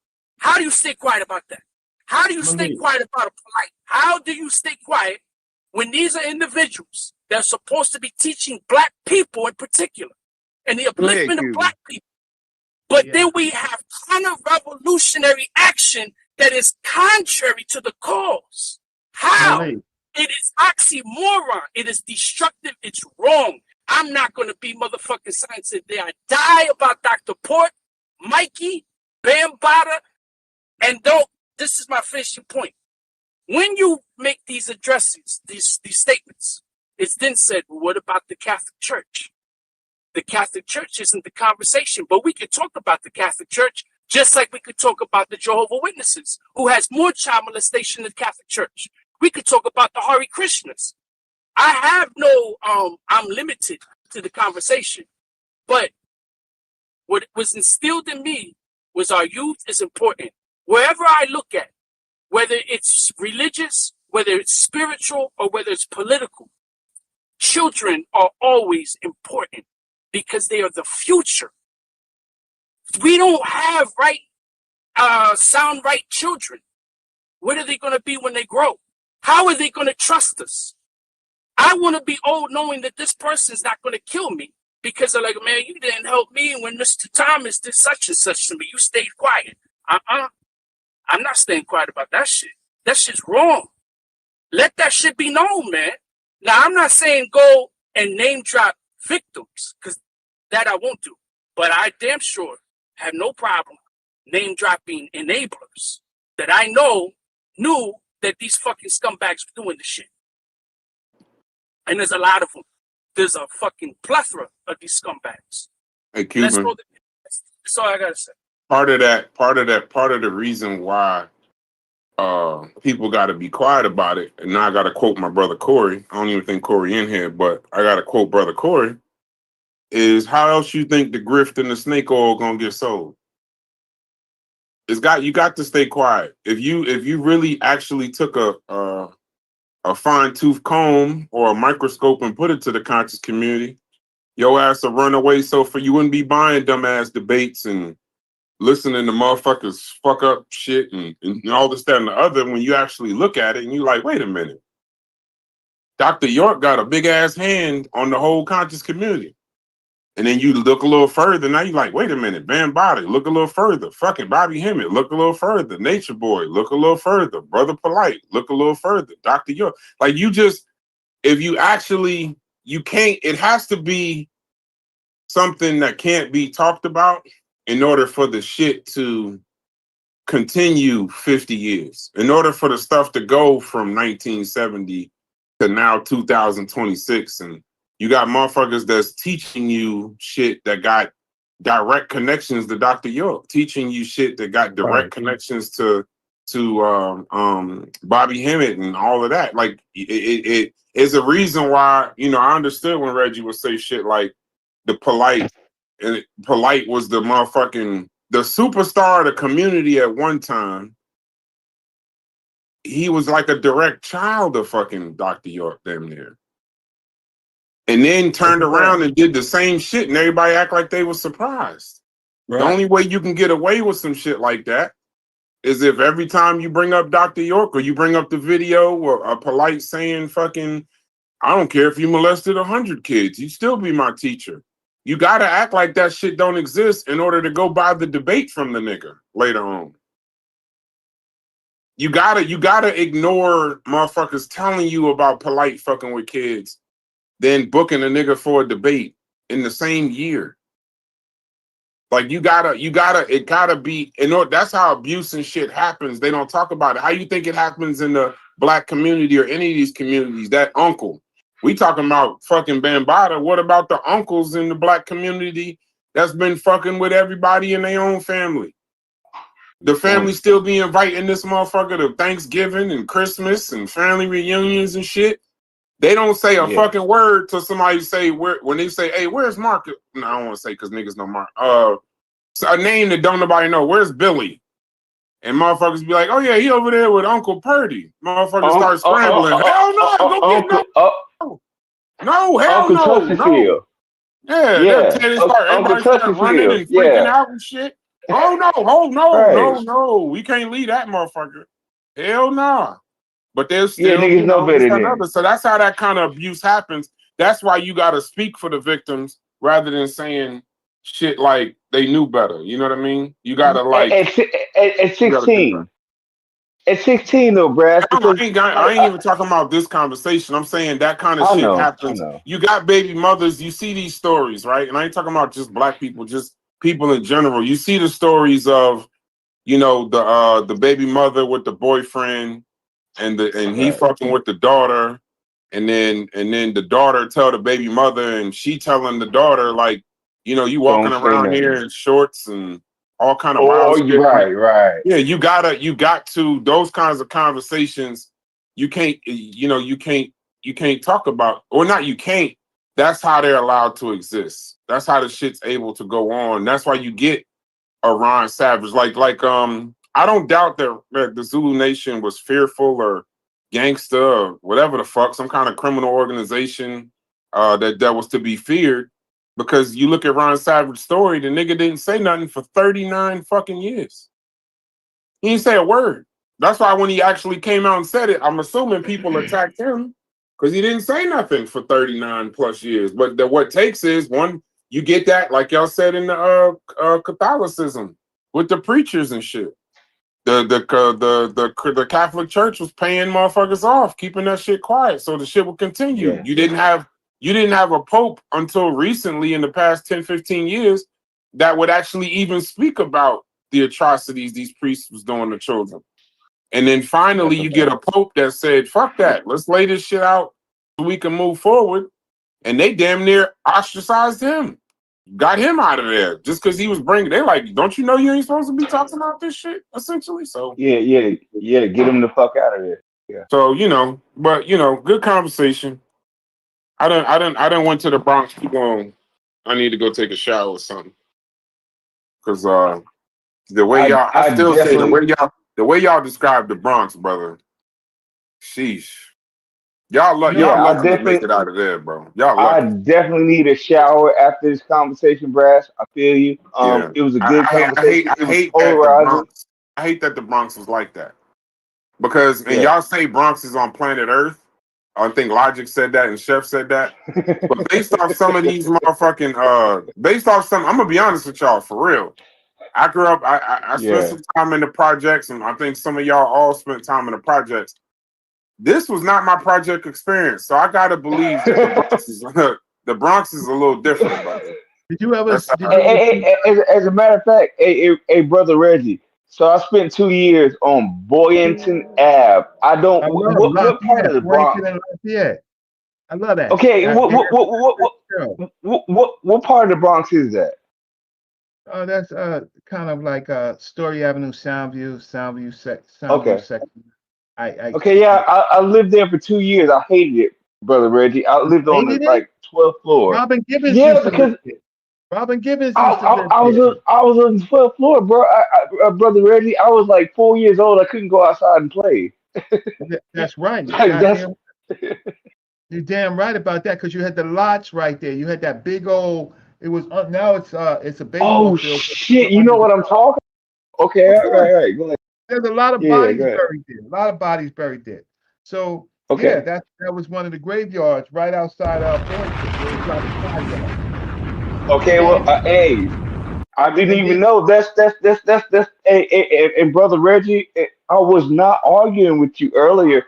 I was really trying to get clarity. Go ahead. And then down the street, and a dollar cab. We used to have dollar cabs.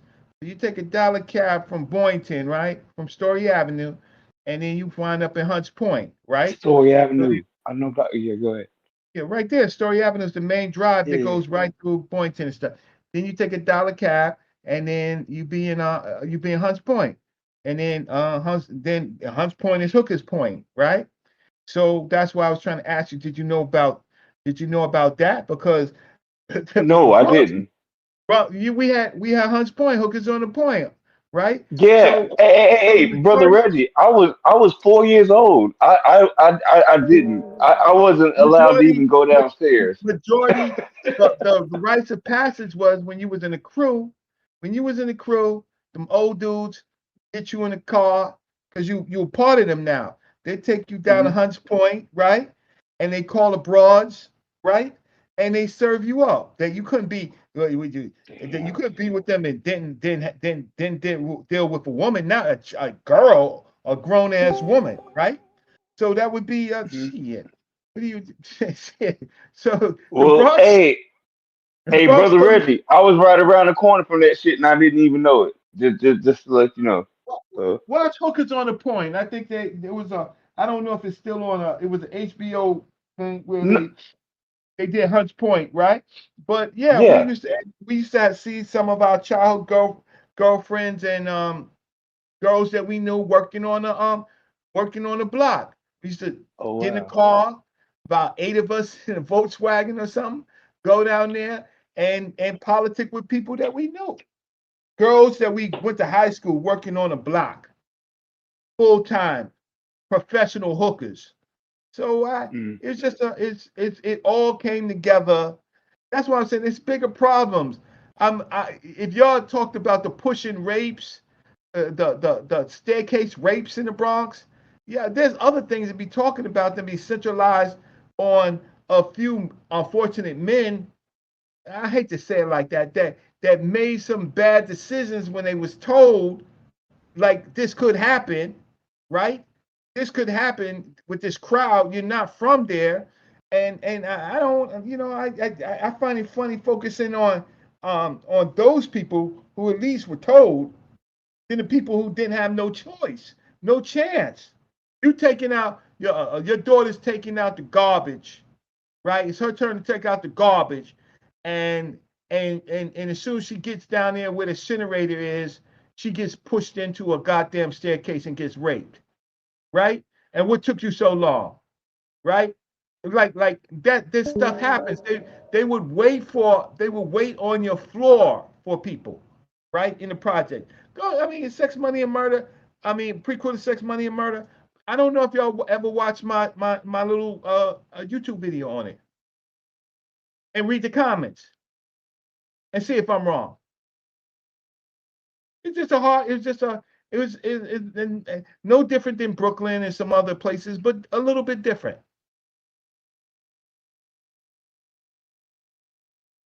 Hello? I guess the show got cut off.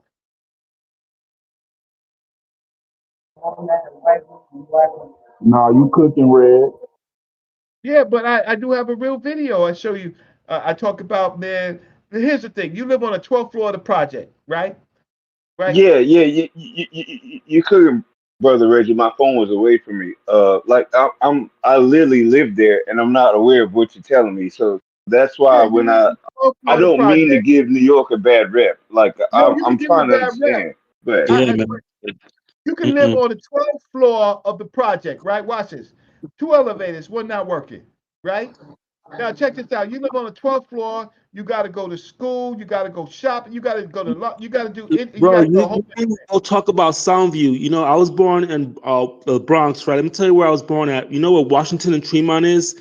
That's where I was born. I went to PS 58, and I went to that. I was born and raised in that corner right there, and then I moved to Allerton Avenue, Pelham Parkway, but I hanged out with a whole bunch of people. Man, that homosexual experience, bro, is very. It's not like you don't hear nobody talk. I mean, it's the same people talking about it. It's like not like everybody experienced that. So you really got to make sure that it's not like it was a hip hop experience in homosexuality in the Bronx. That wasn't happening. Yeah, well, wait 1 second. I gotta take a call. I'm gonna mute my mic. I'll come back.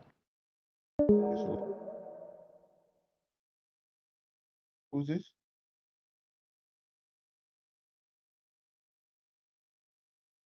That was happening with y'all. You know what I'm saying? Consenting folks.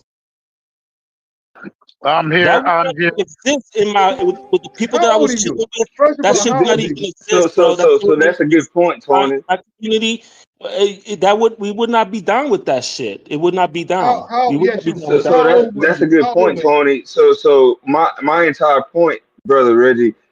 I wasn't old enough to experience what you're talking about. I moved right back down to North Carolina. I don't know nothing about that shit, bro. So I think when I come off of mute, people think I'm arguing. I'm really asking for clarity. So go Yeah, ahead. well, I'm just saying. First of all, the other brother that was talking. How old are you, bro? See, man, I told you where I was born, where I was raised. I used to go party at I the know the schoolyard neighborhood. on the But jams. You tell me guys how don't old talk are you? about the jams in the schoolyards because you don't remember that because you weren't there. You weren't there, the jams in the schoolyards. You guys never talk about the jams in the schoolyards Yeah, we where it do. all really started. We do. Okay? You We don't talk remember Bronx that shit. Town. We talk So about Busy Bee Scotsky. you don't gotta Talk talk about about how Shell old I Rock. We talk am about the and Funky like Talk. all We that talk about bullshit. School Herc. I was We talk there, about dude. I was Flatbush. What you ground talking zero. about? You know what I'm saying? That was what your experience was a specific thing with specific people How that old were are you, involved bro? and around that. How old are you, bro? That wasn't a whole thing, man. That was Bro, how not old are you? like a Bro, how old homogenous are you? experience. How old is your brother? I'm in my 50s, early 50s. Okay, So, what block parties are you talking about? Where at? In the schoolyards, all the schoolyards. That's where they all started.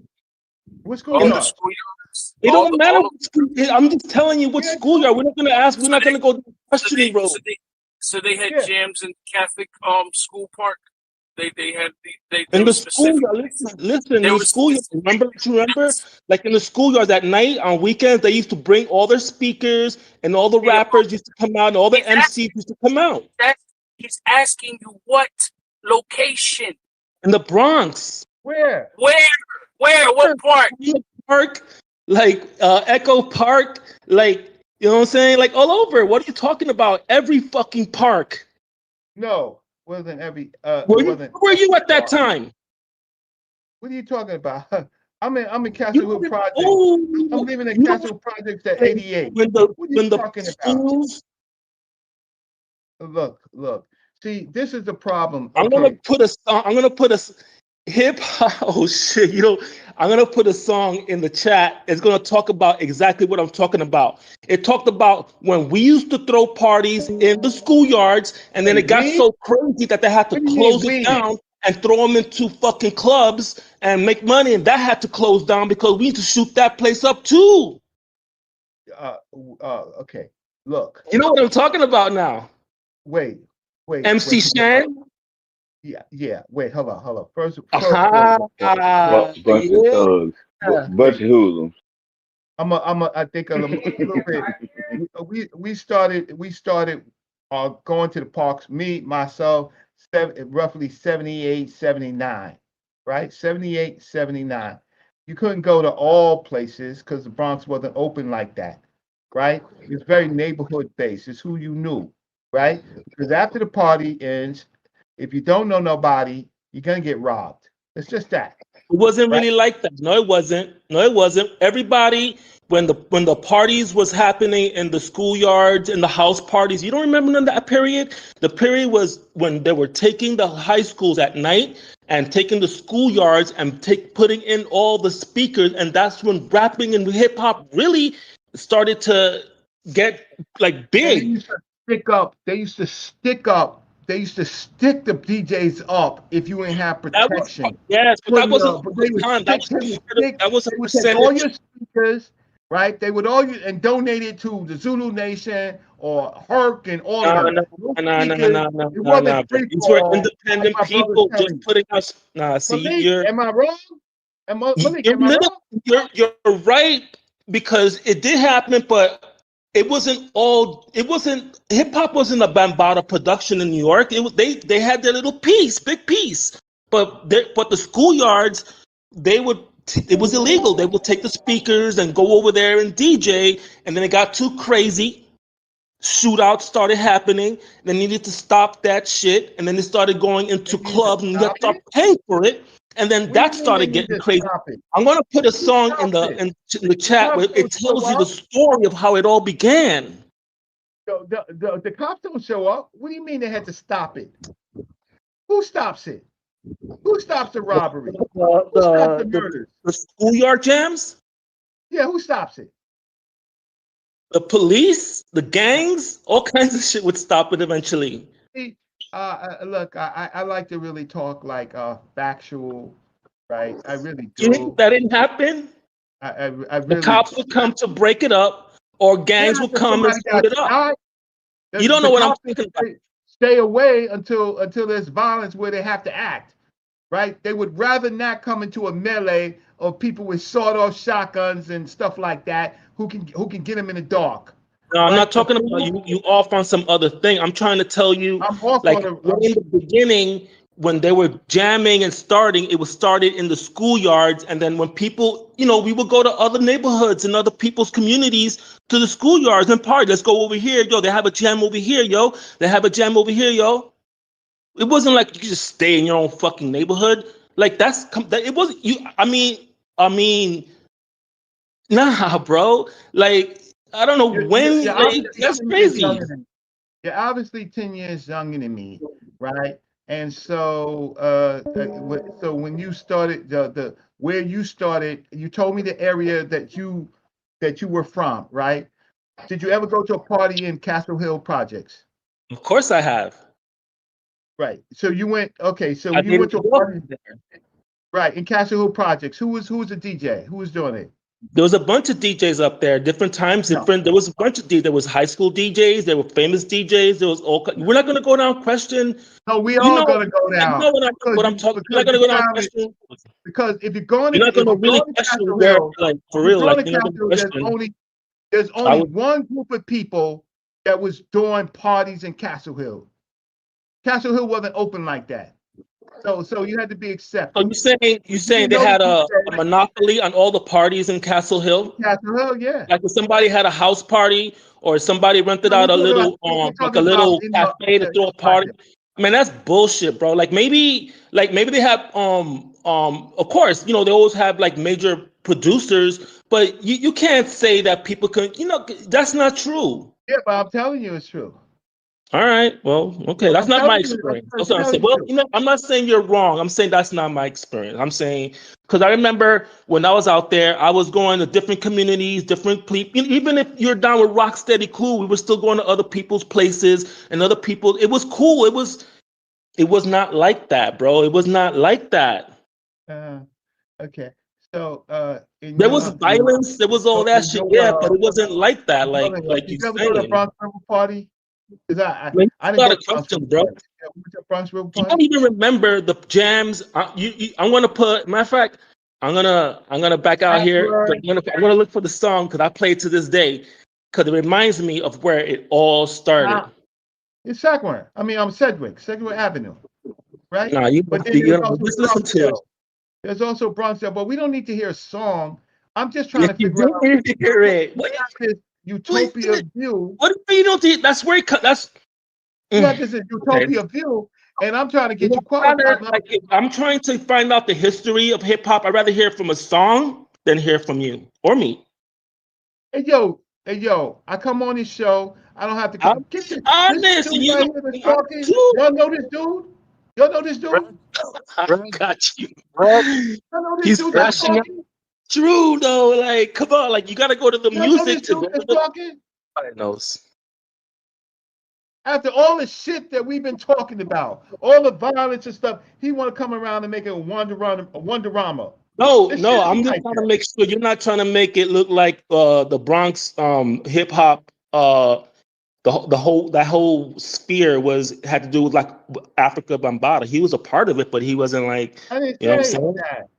I didn't say it was all about Or the homosexuality, or you couldn't go to other communities or other neighborhoods and shit like that. Like you can't do that. Like this is not. It wasn't like Old Town. It's not like nothing like that. Hey, listen, I don't got nothing to say to this dude. Get off, because you can talk about you can. I mean, we got two people saying this agreeing with me. There's enough history of the Bronx.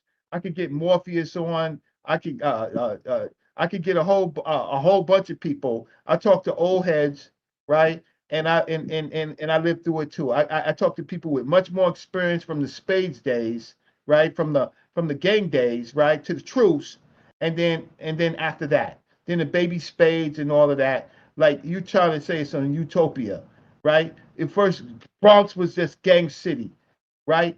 Gang city. You could get robbed on the bus. You could get robbed on the train, right? And you better know somebody in the neighborhood, right? So with all the stuff that you're talking about, you can listen to Fat Joe. You can look. I just don't understand. We all went to Manhattan because Manhattan was peaceful. Bronx wasn't peaceful. So I hear what you're saying. You blessed, and I don't even use that word. You blessed, bro. You blessed. If that's your experience, you ever got robbed in the Bronx? You ever got robbed? Once, yes.